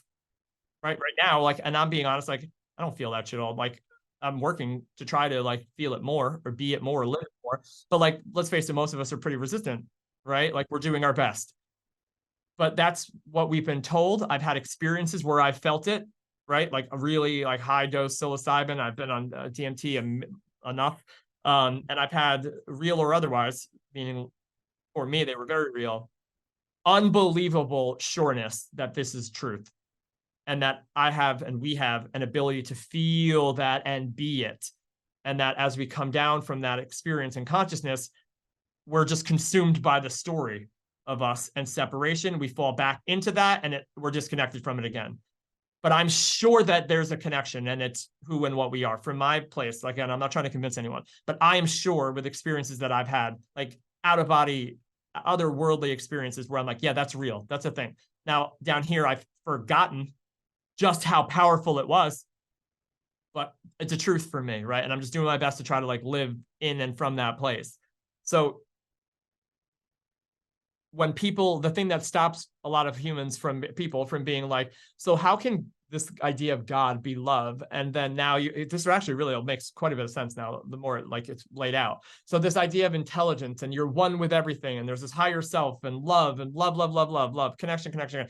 How do you explain the world down here? How can you explain the world down here and talk about God being in it, or talk about like the source or intelligence of love? Like, how can you look around in these terrible things that are happening? And it's not really an answer that most people like, because it's so simple. But there is not God there. There's all the terrible things that you're talking about. There isn't. Stop trying to look for it. Like there's like a medium kind of an idea where you could say that. Have you ever heard of like God is in the helpers? Have you ever heard that expression? So some people are like, well, there's these tragedies that are happening, real tragedies that are happening. And then it's like, well, where's God in that? There's a bridge content, right? Because like it's hard to find. Like that's terrible. That's a terrible thing that humans just did, right? So where's God in that? It's like the truth is not there. There's no God that's letting something happen. There's no God, like, otherwise it's not a separate thing. It's just, we have a choice, and you get to choose what you are. And if you think that you are separate, and then so is the other person, if you hate that person, or you think that they have something that you need, you do terrible things to that person. There's no God. He's not, we can't, if there was a separate God that had controlled everything we do so nothing bad happened, then what's the literal point of this? Right? Like if it was like, oh, there's a God that you can't do anything bad. You can't choose that. Everything you do has to be something that he would do. Like there's no choice. That's control. Right? So first of all, it's not separate. Second of all, if it was separate, it would still have to let you do what you thought was right or wrong. You would still have to be the one separate. If you were saying it's separate, you'd still have to be the one who was separate from it, who could do right or wrong. And that's what we have, a bunch of human beings who think they're separate from something, or they think it doesn't exist at all, or I believe they've misinterpreted what this is or what's happening. And then they use that in the external world to create terrible things. In the terrible thing, there's no God there, stop looking. The bridge comment is, God is in the helpers, meaning the rescue crew, the hearts of humans who are for some reason, we have it in us, not for some reason, 100%, we have it in us. Most of us, unless you're really, really far separate, which is part of it also. Most humans, when they see an accident or tragedy, instantly want to help, right? Instantly. There's something, why? Like, even if it's like people that you don't agree with, even if it's people that completely like separate, like you could be fighting forever and something happens to your neighbor, a tree falls on your neighbor's house, like there's something that people are like, oh, all right, let's go see what they need. Like, there's something that trumps the whatever stories we have about how people are different or separate. There's something that overrides that, and it's usually a tragedy, right? Whether it's by universal acts or weather or whatever, or human hands. So it's not that we're looking for, that's not evidence that there is or isn't a higher intelligence. It's evidence that the people that did that act don't believe it. That's it. They don't believe that they are something that is connected to something. And so they live in that way. And or they do believe, but they believe, and this is ego, that theirs is the right one, and that it says kill everyone who doesn't believe that we're the right, all-loving God. Like wild shit we do down here. So when you just simply realize that there's this one thing, yes, it knows more than what we know now, right? Because this is a funny one. If you took all 8 billion or however many billion human beings, like skulls, right? Humans, bodies that there are on Earth. And also everyone who ever also lived. And just, they were all instantly alive and here and aware right now. If I asked you, like, it's pretty clear as a fact that all of those people, all of us, we don't know everything there is to know. Right? If you took all of our personal minds, and I mean all the data, all the facts, all the, you name it, everything we know about everything since the beginning. And if I were to ask honestly, do we know everything there is to know in our minds? The answer is a hard no. It has to be. So then my next question is, now we're talking about every human that's ever lived and every human on the planet right now that either is or isn't saying there is a higher intelligence. Where does everything that we aren't aware of yet exist?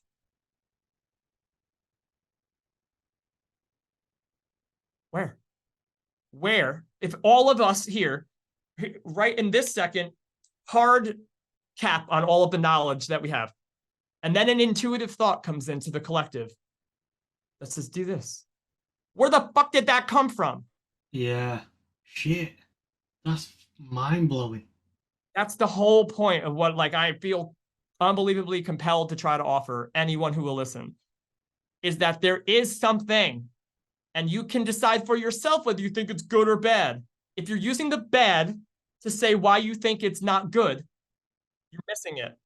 Because what is now is a representation of all of us who exist now that don't think that that thing is real. And they don't think that it's us, and they don't think it's good. So that's what's created. So you can't use what's been created and predetermine or predict what is.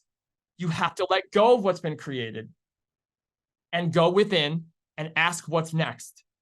And then that thing, if you listen, will tell you what to do next. And it's not separate from you. It's fucking you.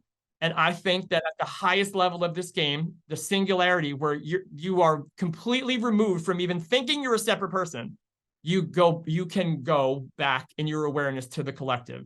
And you realize that the fundamental experience of human beings and life is that there is something to observe and that there's an observer and that you're both. And you can't remove one. And this game doesn't work if you remove one, which would explain why when you are back to the singularity of all things and you're one with the source of it all, it explains why you would want to redo this. Because once you're it, you don't know yourself because there's there's no relationship, there's no connect, there's nothing to compare you to. So if you are all loving and intelligence and everything, you would have to come into an experience of lower consciousness to forget that you are that. You'd have to, because like a tree doesn't know it's a tree, right? So how does the tree, or we don't know a tree is a tree. How do we know a tree is a tree? By the tree next to it, and by the ground, and by the sky, and by the empty space from this tree to that tree, and by the house that's next to the tree. That's how you know what a tree is. And a tree isn't a tree. We called it that. And then there's your TREE, which is not a tree. It's twice removed from it. And then whatever meaning we have about that tree, that's in our story, and we live that. And we go on a loop of separation to oneness, and then separation to oneness. And it's happening every single second, every single infinite moment that you're aware, because time's not real. The higher you go out, the less time there is. But when you're here, it seems like you live and die. Live and die. So their ego fears death. And I do too. Like but much less, because I have this idea. So then the next part is like, well, death is terrible. Like my mom, right? She was 45 years. I'm older than my mom was when she died. That's fucking wild for me. I'm older now than my mom was when she died. And so like people are like, well, how can you have these ideas or these thoughts? Or you saw what happened to your mom. How could God didn't save your mom? Like, no, that's not a thing. Like as humans in a physical space, which I don't deny any of this, like here we are. You can die here. You're like 100%. Like what the feeling of death is, like what that experience would be for someone who thinks they die. That's a real experience. You'll fear that. But if you'll notice, most people have had near-death experiences, right? Whatever that is, they come back and they're like, oh, that's all bullshit. You don't die, right? Like, who knows what is real? But for them, that person doesn't fear death anymore. Well, guess what? It's really real for them. So they either know something that's unbelievably true and profound, or they don't. And I'm telling you that it doesn't matter either way what's real. If you believe this, what we're talking about here enough, and you connect to it enough, your life will be that. And then it doesn't matter if everyone, the other 8,000,000,001 people on earth say that you're wrong, it's bullshit. It doesn't matter to you. You're living in this way. So that's what I'm saying. Like, it's only you and your projection. That's it. You're the only one in the room. Even if there are others in the room, they're all a reflection or a representation of a you and a meaning that you've given something. And it's all designed to get us to come closer to realizing who we are. If I'm that tree that's self-aware in the woods, you know how I could really enjoy what I am? It's by trying to figure out what everything else is and how different they are. And like, what does that tree do? And what is like the ground over there is different. Like, look, we're not supposed to fear each other and see other people's strengths as our weaknesses and then try to beat the strength out of them. We're here to recognize that we're all one thing. What is everyone really good at? What are we don't know what we're here to do yet as humans. Because I could tell you that when I was lost in my story of Pat Mahan, like I only could tell you what I thought Pat Mahan was here to do. And now I understand that I believe there's something way greater than a Pat Mahan could ever even fathom. And then if I let go of the reins of being Pat Mahan, I can listen to this. And it has done really well by me so far. And by done really well by me is like, I'm way more balanced. I'm way more at peace. I'm way more willing to give for whatever that is. You know what I mean? And I'm way more aware of when I start to go off balance so I can make a course correction. And I'm not doing any of that. I trust that it's happening. And it has worked for me. And I feel real confident that there's not a human that it won't work for, if they work it, if they do it. So that's what I like am believing happens here. And as far as like just the quick thing, when we were talking about the dream before, have you ever had it's just trippy things that I like to kind of bring up towards the end of things. Have you ever had a dream that was like absolutely the most real thing ever? Like, can you go in? Of course, right? Like you just have a dream and like you woke up in your bed or wherever you woke up, and there's a couple seconds where you don't know where you are. You don't know if you're in your bed or in your car, or like you could possibly still be in the dream experience. Like the dream could be real. That's how real it was. Even like later on in the day or on the next day, you might remember something and think, did I dream that or was it real? Right. Did I dream or was it real? But like even like just the quick, like you're not off in your car and like just whole shit happening. But like you're just in your car, like just fall asleep real quick, in the parking lot or something. And then you're like, and then you're looking around and you're like, but you were in this crazy scenario, like a party scene with all these people, and you're like, and you're like waiting for the party people to come attack you and like crowd surf, like that real of a dream where you don't know what's what. Where did the dream people come from? This is my favorite. Think about that. Think about the realest dream you ever had. It's physical, it's emotional. Vivid. And then you almost wake up and you feel like you're in a dream when you wake up, because you only know you're in a dream. You only know you're in a dream when you wake up here. Yeah, but there's times when you wake up and you feel like reality feels like the dream and not the actual dream. If you know what I mean? Right. Oh, for sure. This place, here. I've had like dimethyltryptamine experiences where that was the most real reality I could have ever fathomed. And when I like opened my eyes here, it was instantly, and again, it's just fun to play with, but instantly I was like, oh, this is bullshit. This is a dream. This is a game. This is not it. This is not where we come from. Like, it was instant. And it's not just me. Like, this is a thing that's like very commonly experienced, where people, once they come back from what you call a high, I don't care if it's chemically induced. I don't care. It's all the same thing. It's all one thing. It's experiencing different conscious experiences, right? Other than yourself and your life. And you can go to a completely different place in space consciously, and you are you, the real you, not the personal mind or the body, but the I can go wherever it wants. And you can go and have this amazing experience and then come back here, and now you're like in your body and you're like, what? Like, this is, you just know, like, this isn't it. This is, I mean, it's it for now, but like, there's something else. Michael Pollan, do you ever hear of Michael Pollan? He has a book called How to Change Your Mind. And it's he's actually a food critic, very well respected food critic for most of his career.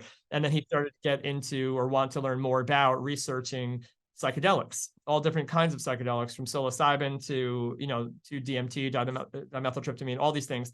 And he wrote this incredible book, and he's been on interviews, and he talks in this one interview about he said the I, right, him, the I am, blasts out. And he said there was nothing. And he said, I can't, because another very profound question is like, why is there something instead of nothing? Right? That's like a deep philosophical question. Why is there something instead of nothing? And I found for myself that the answer is like, there's both. And you don't know one without the other. So there isn't nothing. There isn't nothing. So you can't have something that you think should only be or not be without the other thing. You need them both. So you can't ask even the question. It's a paradox to ask the question, why is there something instead of nothing? You don't know what something is without the nothing. They're one thing. So he experienced for himself what nothing is according to him. But the powerful thing is that there can't be nothing because there was an I there to experience it. So when someone says, or I like to say, you're everything, even in the space where nothing exists, there's still a you to experience that nothing. So there's not ever nothing. So he starts to come back from this experience, and he's explaining, he's like feeling his like chest and his like arms and his body. And he said he's never been, he's like, all right, I have legs.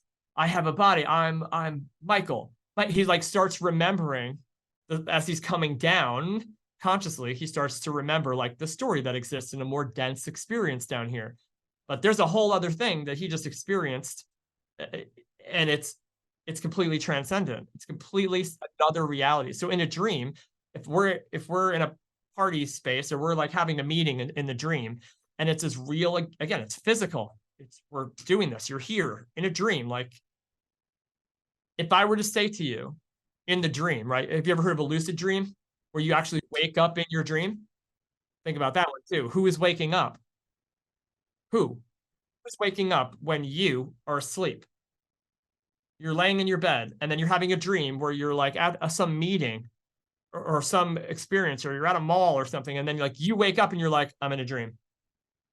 I'm in a dream. I can do something in this dream. I can fly in this dream. Like a lucid dream, you can start to move around in the dream. But the you in the dream is not the dreamer. It's the dream character.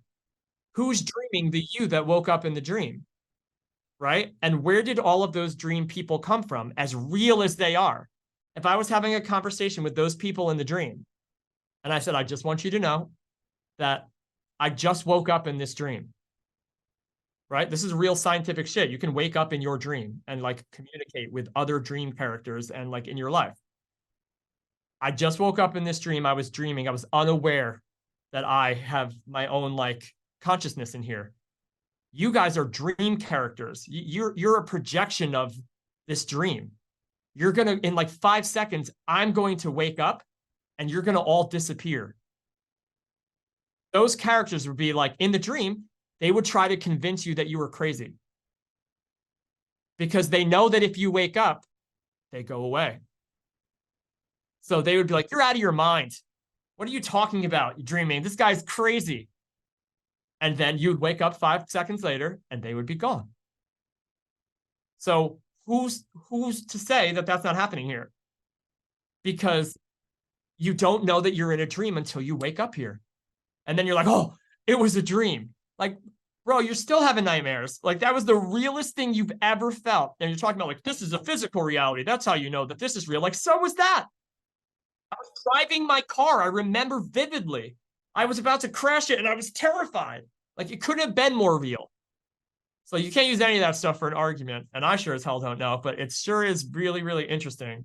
Yeah, I was looking into this. Well, astral projection, just from some previous episodes we've done and some previous stuff that me and Aaron have been doing. And I've been looking into it quite a bit recently, and there was quite a big argument about it sort of backing up simulation theory, which it kind of does to a certain extent. But what you've just said was the counter argument to it is, if it was simulation theory, we would know that we were sleeping and we were having a lucid dream. We were out of the simulation for the moment.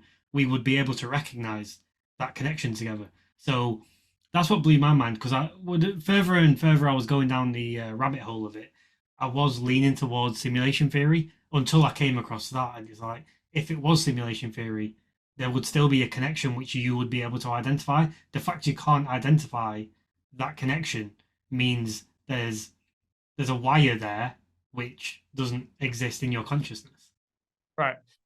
So now even use everything that we just kind of like have been saying, like the theme of everything that we've been saying. And like, because that's another thing, is like, so is it multiple dimensions? Is it, it's simulation? Are we in a sim? People ask me all the time, are we in a simulation? And I used to want to know. And then, so just like when we started, I have to ask myself and everyone the same question: who wants to know that? That question will change your whole life alone. If anyone listening takes nothing away from this, if you want to know the answers that you're asking for, ask yourself who's asking the questions that you want the answers to, and it will change your life. Because it's not the you that knows everything and is connected and is intuitively guided and doesn't give a shit if this is a simulation or a hologram, or you wouldn't care. It's the you that doesn't think you have the answers that wants to know, so that you feel some control, or so that you can use it in some way. Like, oh, well, if I know that it's a hologram versus a simulation, then you can't do shit. Yeah, like it's a safety, right? It's what you've been safety, right? Through. So the answer is, I don't know. And the other answer is, it doesn't matter to the me that knows that it doesn't matter. So who's asking who wants to know? And I would find out that it's some part of me that doesn't feel safe, doesn't feel secure, and does not feel that I am the one. So I'm coming from a position of separation, trying to feel more safe, to figure out what my purpose is a little bit more, or so that I could like have more knowledge, instead of saying like, it's when you can really look at all the things you used to really think you needed to know and be like, I don't care. That does not affect me at all. And then somebody's like, do you think it's this? Do you think could be? Like, what was it? Aristotle, somebody was like, at the end of his life, he's like, the one thing I know is I don't know shit. Yeah. Well, that's what they say, where true wisdom lies, is accepting. I think it's the best. I don't know. What do I know? I know that I'm aware. I know that I'm aware of an I, like of a me, right? And the next thing is like, I know that there is something to know more than what I know now. And then when I let go of thinking I know something, it kind of comes in. And I think that source and supply is infinite. I don't think it runs out. I don't think there's a cap on what can be created. And so I'm really interested just in my life to help other people realize that for themselves too, through their kind of journey, and find that for themselves. And I'm interested for myself to see like where it goes. How far does this go? What is this conscious experience supposed to be for me? And it's not surrendering from weakness.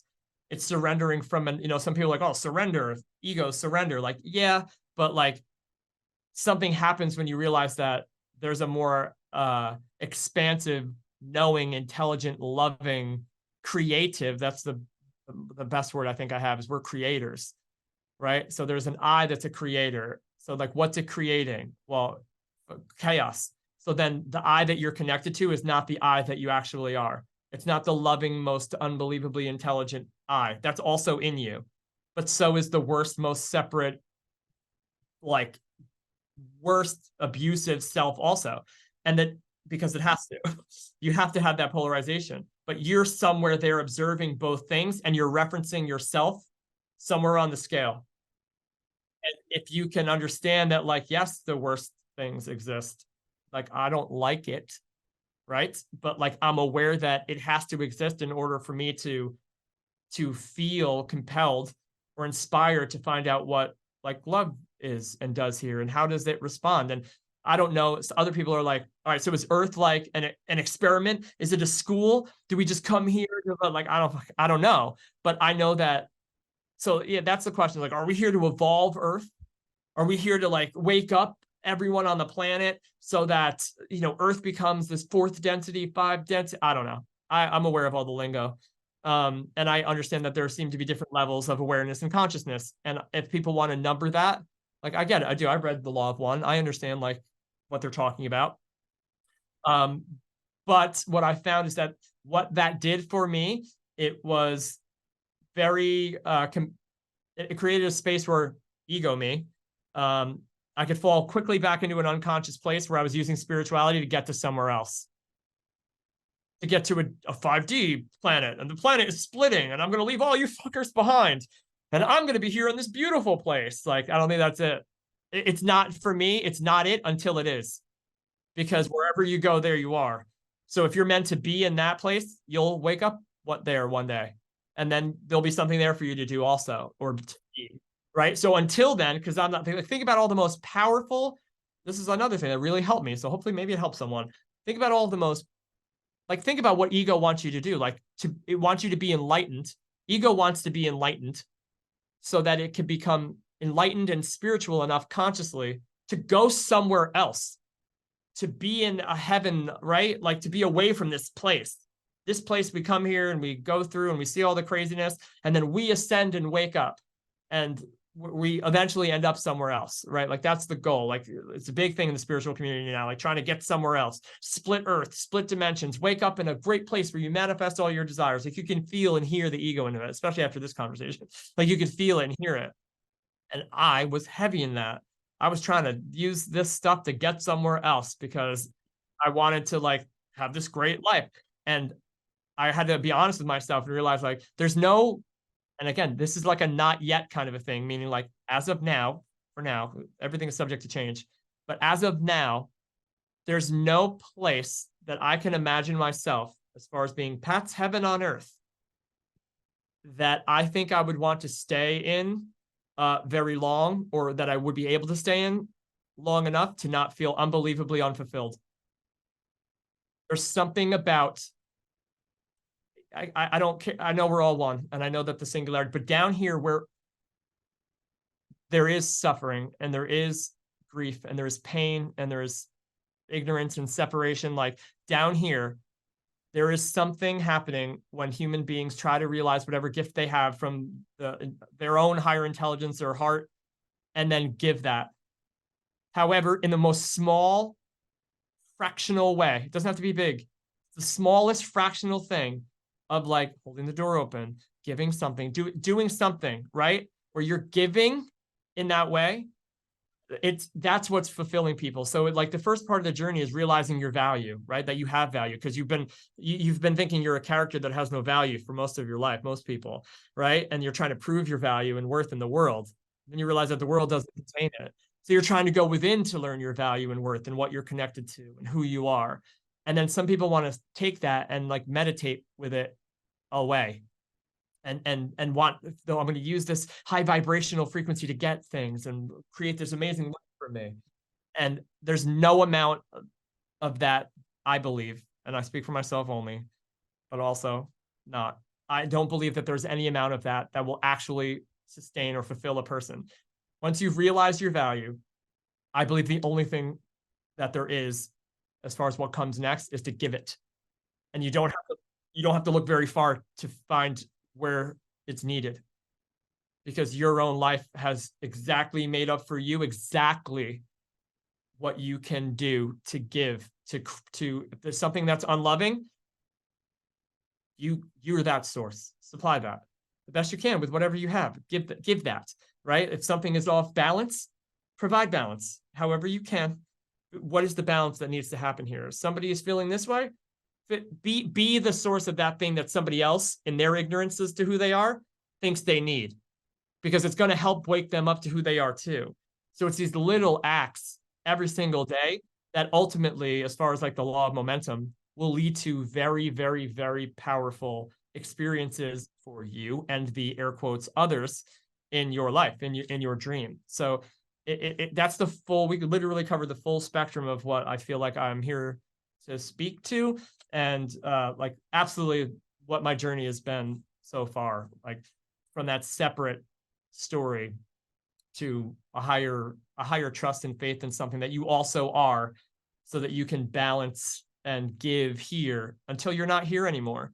And then I'm sure that wherever you, so if you're not worried about what happens after this anymore, you're not fearing it, you can really show up today, right? It's the fear of all of these life and death and tragedy. It's the fear of all that that keeps us from living, right? And we're just sitting here existing and not living. And that's cliche and corny too, but it's true.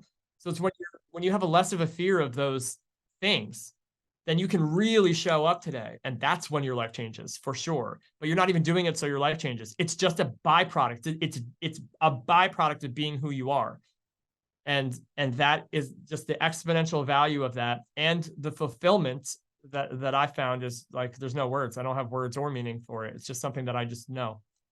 Yeah, I think what's great about what you're doing, and what I've realized from today's call, is we need to find the value in ourselves, and we are all on a journey. You're on a journey, I'm on a journey, Aaron's on a journey, and what I've sort of identified that you're doing is you're able to help people open up what values they've got, or at least get them on track to find their values, and then put that on them like a backpack and continue on their journey, having them values attached to them. And I can see that that's what you do. Like that just 100% comes off you with everything that you speak about. But the beauty of what you do is you're passing that your value out to then help other people gain value to then go and do the same thing.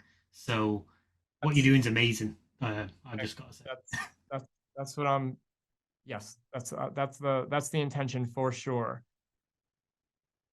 And you've given me a completely different outlook, because on ego, right? Because I've always had something in my mind about ego, even before I would say I had a spiritual journey. I was always sort of, there was something in the air with me about ego. I was a bit off with it because I just thought ego brings out the worst in people so many times. And then we ended up reading Ego is the Enemy, Ryan Holiday's book, which is like a go-to, I guess, for a lot of people. And then that made me understand a lot more about ego and how ego is the enemy is the name. But what you've done is sort of flipped that on its head in a sense and been like, well, everyone's got an ego. Just you need to work out how you're going to use your ego and how you're going to just accept that a person has an ego.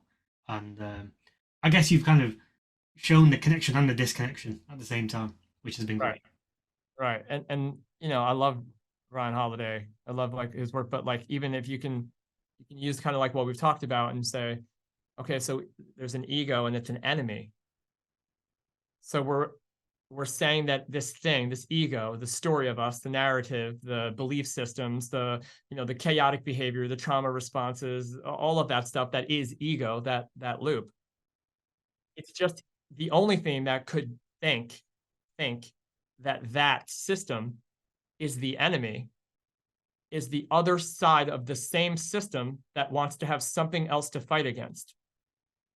It's judgment. That's judging this thing as being bad.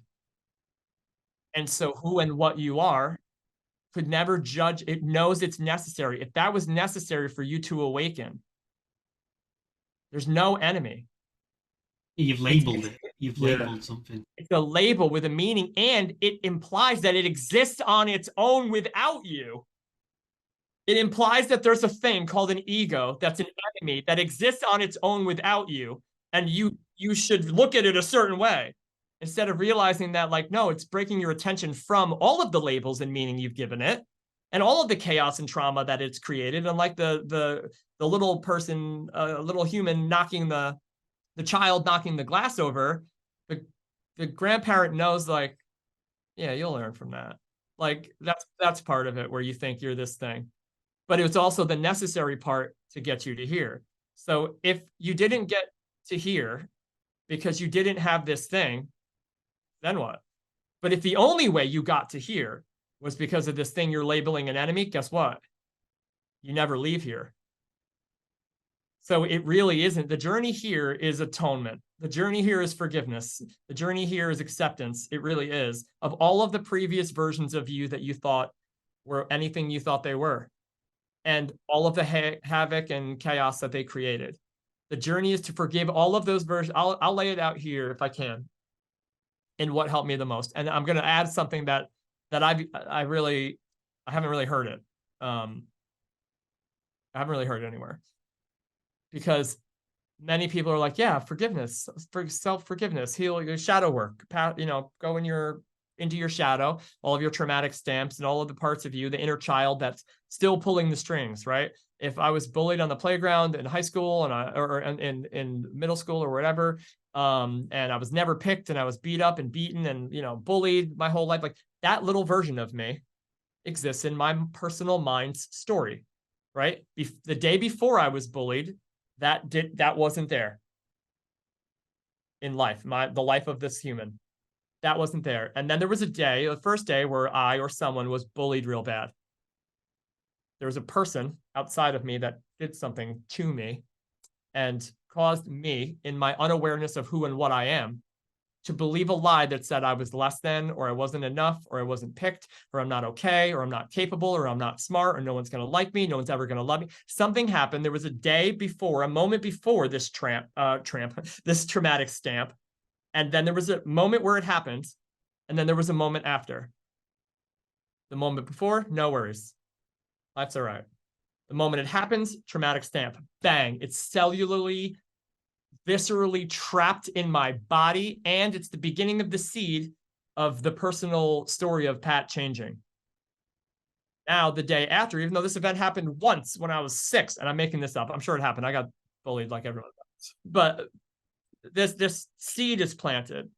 And because it's such a real thing that I, unaware of who I am, believe, it develops a story that says I'm unlovable. No one wants me. I'm not chosen. I don't feel safe. I don't feel heard. I'm not valued or validated. This sucks. And I might try to run from that little seed and story.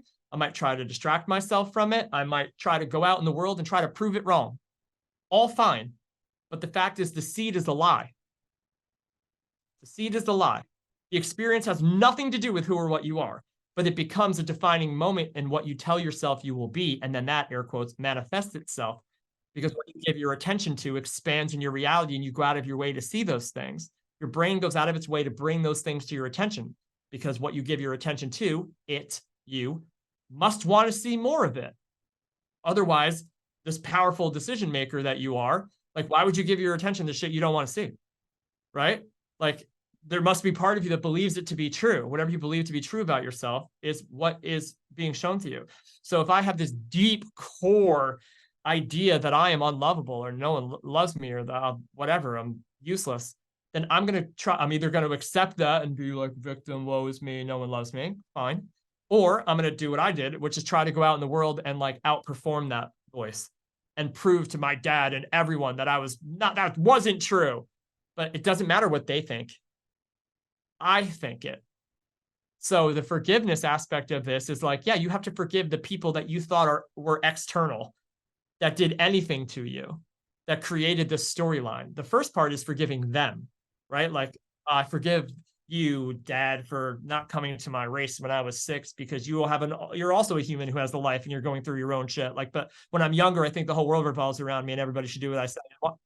So I forgive you for, if you're a terrible, terrible, air quotes, as perceived by me, parent or guardian, or you're a terrible friend, like, and I'm holding you accountable for where I am. Like, nope, that goes. I forgive you, blah, blah, blah, blah, blah. Because you guys made me feel this way. And because of that, all this havoc in my life was created. Follow this one. All of this havoc was created in my life because I went out and chased the wrong people, because I needed to get validation and I was trying to get love and I was, doing all these things. I became an addict. I became a whatever. All fine. part of it, right? There's no judgment. It's part of it. Whatever happens in your story, it's great. It's 1/6 of half a dozen the other.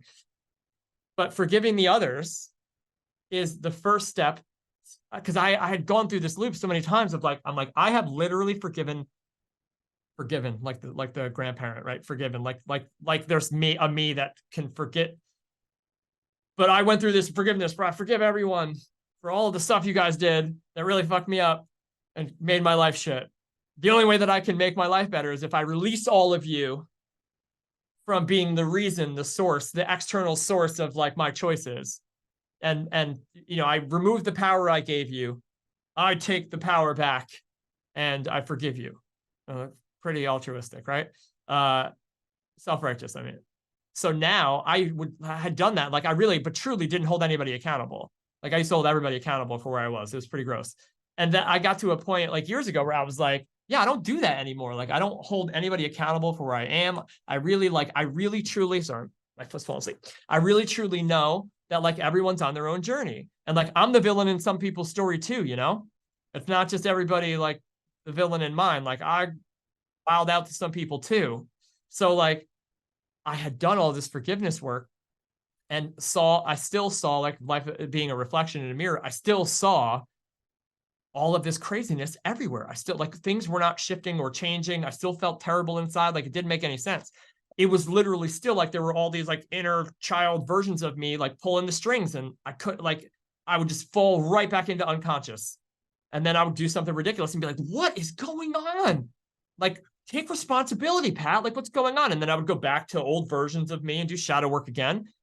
And I didn't understand, because I'm sitting here and I'm like, I am doing my best to like forgive versions of me, right? Forgive the external world. And then you have to forgive yourself, right? I forgive all these versions of me. And I'm like, I've even forgiven all the versions of me that were like wilding out and doing crazy stuff and like putting people like, I mean, that was crazy. I forgave all of the versions of me. I've forgiven you.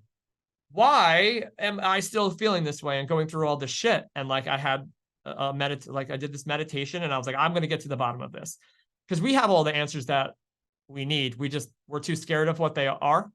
So we might ask like, what's going on here? But we don't really want to know, because the meaning we've given the answer, we don't believe we're more powerful than. But if you're really ready and willing to be like, I got to find out what's at the bottom of this. Why is this happening? And you're really ready for it, you'll hear the answer. You'll know intuitively like what's going on. So I felt like I was ready to hear this answer. I'm like, why is this still happening? I've forgiven all of the versions of me. I've forgiven everyone else in my life. And yet I still feel like I'm like just suffering, and being like shown all these things in my life I don't want to see.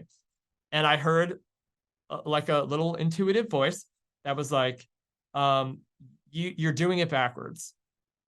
I was like, what? Like, what is it? What am I doing backwards? I was like, you're doing it backwards. You think you need to forgive all of those versions of you. And I'm like, yeah, that's like everything I was ever taught. Forgive everybody in my life. Like, it's not their fault. There's no fault. Nothing's happening to me. Like, I released everyone, no resistance. And I really did it. Like, I wish you well on your journey. Do your thing. And it's like, right. And then, what about all the versions of myself in my life and all the choices that I made and all the chaos? Like, yeah, no, I really I don't hold me accountable for that in that negative way. Like I want to do better and make new choices because of it. But I'm not bashing myself and beating myself up because of it. Like in judgment, I've released judgment. And then it was just this thing. It was clear as day. And I was like, oh boy. I was like, I need their forgiveness. I need the forgiveness of me when I was 6. I need the forgiveness of me when I was 7. I need them to forgive me, and I'll explain why. Because most people are going to be like, what the are you talking about, bro? We're unaware, again, of who and what we are, right? We don't know we're this powerful connected source. We're on a journey to find that. So, of course, there's no forgiveness needed because you were unaware. You literally didn't know. You're on a journey to know. So this is what your journey was. So that's the cycle. There's no judgment, right? But in the moment when the person is being bullied, in the moment that I'm being bullied on the playgrounds and I'm creating a story and the seed's been planted that I'm terrible and I'm not enough and I'm garbage and no one's going to love me. And I have to now, because of this seed, I have to do all these things in the world to overcompensate. Because of that, I blamed all of the external people in my life, which is why logically it would make sense that I would think I would need to forgive them to release me from it. But in fact, what's happened is I, in that moment, even though I was unaware, it doesn't matter, at 6, I believed, it's the beginning of the process. I believed them and what they thought about me, or what they thought I was, or then I believed my source. I let doubt slip in the moment that I was bullied. So now I'm not a kid running around chasing butterflies and one with God and the universe and flowers and enjoying my little life connected to everything with no story or meaning or not even knowing my name. Now I'm Pat, who's been bullied. My friends don't like me, and I'm not smart, and I'm not good at math, and blah, blah, blah. Like now the story starts. And in that, I turned my back on me. I turned my back on me. And because of that, I became a self that did chaotic, tremendous, ridiculous things in the world. So it wasn't until as I stand here now, even though it's only like not necessary, but part of the process, I said I was sorry to all of the versions of me for doubting that we are who we truly are and for putting them through all the shit I put them through until I became aware enough of who I am to move forward with them. It wasn't until I asked for forgiveness from them in this part of the journey that I was actually able to say that I'm completely free from my past. Before that, I was still thinking I was doing the work and trapped because they hated me for what I put them through, because I believed the outside world more than I believed my internal connection. It was wild. Yeah, that's crazy. So in a sense, you manifested it from that age, from being. Well, you're right. And again, like that's like just really quickly. It depends on what you believe. Assuming that this is like a one-time deal, like if you believe there's a soul, and that this is your first rodeo, experiencing the dream world or the life, and you could say that my life here was manifested from when I was all of those ages, and everyone's like every moment is unfolding, right? Like so everything being connected, you can't find the start of anything. That's important actually, to like you can't find the start of anything. So we can't say that all of the things in my life, that's why I know for myself that it's just one game, one loop from the ultimate connection of the truth to the ultimate believing of the lie. And it's just infinitely happening. And it's all one thing happening all of the time at the same time. And you need the dark and the light so that you can know what's happening here. So I explained, like, it's powerful what you just said. We're like, so you met you, like who? Follow from everything we just talked about. So you're like, you manifested that since you were 6, right?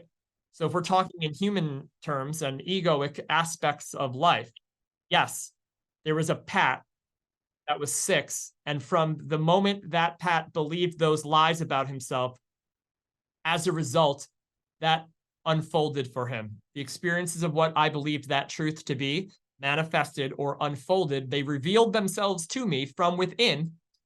Externally, there's no external, it's one thing, right? My internal projected what I thought of me outside, and I went through some shit and had really hard times in life and terrible relationships and like really wild, addictive, codependent, uncontrollable behaviors. All of it was a result of, we're calling this catalyst, this traumatic stamp of one event, but multiple events, right? So we could say, let's point to like, well, that's when it started. It's right and wrong. So you can be like, yeah, that's definitely when that started. The next one is like, so what caused that? Right? So now you have to go back. So if you're thinking of yourself as one human being in linear time from birth to death, it's all true. If you're thinking of yourself as an infinite soul that is on an infinite, repetitive, never-ending journey to know itself and give itself, and know itself and forget itself and give itself, and know itself and forget itself and give itself, on an infinite loop, then you've done this before. Maybe you have, maybe you haven't, but I'm just going to say you've done this before. Since the beginning of not having a beginning, because it's an infinite loop, what is the source? Meaning that that event couldn't have happened if the kid who bullied me didn't have something inside of him that caused him to believe that he wasn't connected to the source, so that happened to me in that moment in time and started my manifestation. So that means that my manifestation and impact is a result of his. I'm the effect of his cause in that story. So then we could say, well, so then it started when that kid was bullied by his father that morning, and then when he came here and then bullied you. Right. So, right. For me, it happened here, but in reality, in the timeline, it happened in his. So his father was beat by his. So how far back do you want to go? Yeah, because then you could be going to like ancestors of like his father's father, his father's father's father. Right. So who knows? Exactly. So who knows? But now just imagine that you, the I, you are none of those versions of you. There's not Pat. There's no Pat. Pat is literally a name that was given to me by, I didn't even choose it, but it's become my whole identity. Story of Pat is a wild one, but I promise you that I have experiences without referencing it. And those are the most expansive, freeing moments of my life, when I'm not restricted by the character of Pat and its cause and effect and the story of when it started and stopped. Like when you just know that that's just an infinite process of ego evolving or moving or being a necessary constant, meaning like you don't know yourself as being infinitely connected until you believe yourself to be finite and separate. You have to know that you're both. So there's no fighting or killing the ego. It's literally a part of the process to get you to where you are. And as far as I'm concerned, like I think you're with it until you're without it. So people that are trying to get rid of it, good luck. Meaning that listen to this is actually going to reference something. This is going to be fun to listen to back because there's so many like weird like connection things. Like going back to before I was going to say all of the people who are teaching this that are like 80, 90 years old. Think about the people, I've been teaching it for 60 years and doing this and everything. Like, why are they still here? Like, these are people that like egoic versions of me in spirituality, enlightenment. I was dying to be that person who is so spiritually enlightened and like free of the ego, and the ego is completely gone. And I'm just a spiritual, elevated being, like sitting here, like, why are you still fucking here? What are you doing here? Because I'm trying to be you, so I go somewhere else. Or that my life changes a lot, and you're it. And you're just sitting in a room in an auditorium teaching hundreds of people that they're not an ego. So like you didn't vanish. You didn't go, you're here. So like what do I think is going to happen by getting rid of my ego? Like Sadhguru still knows that he was called a person named Sadhguru. Eckhart Tolle still puts books out, and on the bottom of the book of the Power Now, it says fucking Eckhart Tolle. Do you know what I'm saying? Like, so the people that Ryan Holiday is like, kill the ego, fuck the ego. I promise you, it says Ryan Holiday at the bottom of that book. So like, you don't kill, you don't do, it's part of the process to get you to realize that you needed one to get to the other, but you were always the other, disguised as the one.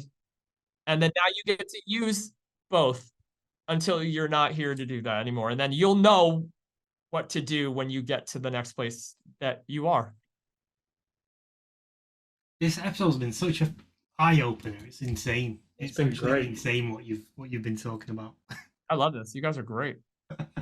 You've taken us on a wild journey today. Yeah, man. Yeah. It's crazy. It's a crazy fun journey, but sometimes it's not. But sometimes it is, you know? It's a little bit of both. It's yeah. It's an interesting thing, this life. I love your energy as well, man. You got so much energy. Thanks, man. Thank you. Yeah. It's been great. Do you want to just plug some of the stuff that you do? Oh, sure. Yeah, we're actually my wife to be, Gina. She's a big part of what we do here. And we're in the process of building out an awesome membership platform for people that are like want to really practically do the same things that we're talking about, because it's one thing to intellectually know it, and it's another thing to apply it practically every day. So we're building out this awesome membership platform. There's a wait list for it, and people can sign up for the wait list. It's going to have so many amazing perks inside of it. A whole course of foundations where we talk about all the principles we covered today. There's going to be content on each of those things and how they relate to themselves and each other, and lives and Q&As every single month. So it's a really, really cool thing that we're working on. And we just created a journal too, but we didn't get the proof of that yet sent to us. So that's in the process. But so I can send you the links as far as where people can find the wait list or the membership. I'd be really grateful. That would be really cool. 100%. Have you got like an ETA of when it's going to launch? It's probably what are we? It's supposed to be by the end of this month. So coming November, it should be live. Right now the wait list is active and it should be live. And it's like attracts like evolution.com is the website. That's where anybody can go to find all of the stuff that we do. And the way to sign up to the wait list is on there as well. Yeah, it's the main page. It's pretty much going to be all we do. Cool. I've got it here. Yeah, cool. We'll leave that all in the description. But thank you so much for your time today. It's been amazing. So grateful. I appreciate you guys so much. I really, this has been awesome. Cheers, Pat. All right, guys. Thank you very much. Yeah, have a good one. Thanks everybody for listening. See you later. Thank you. Bye.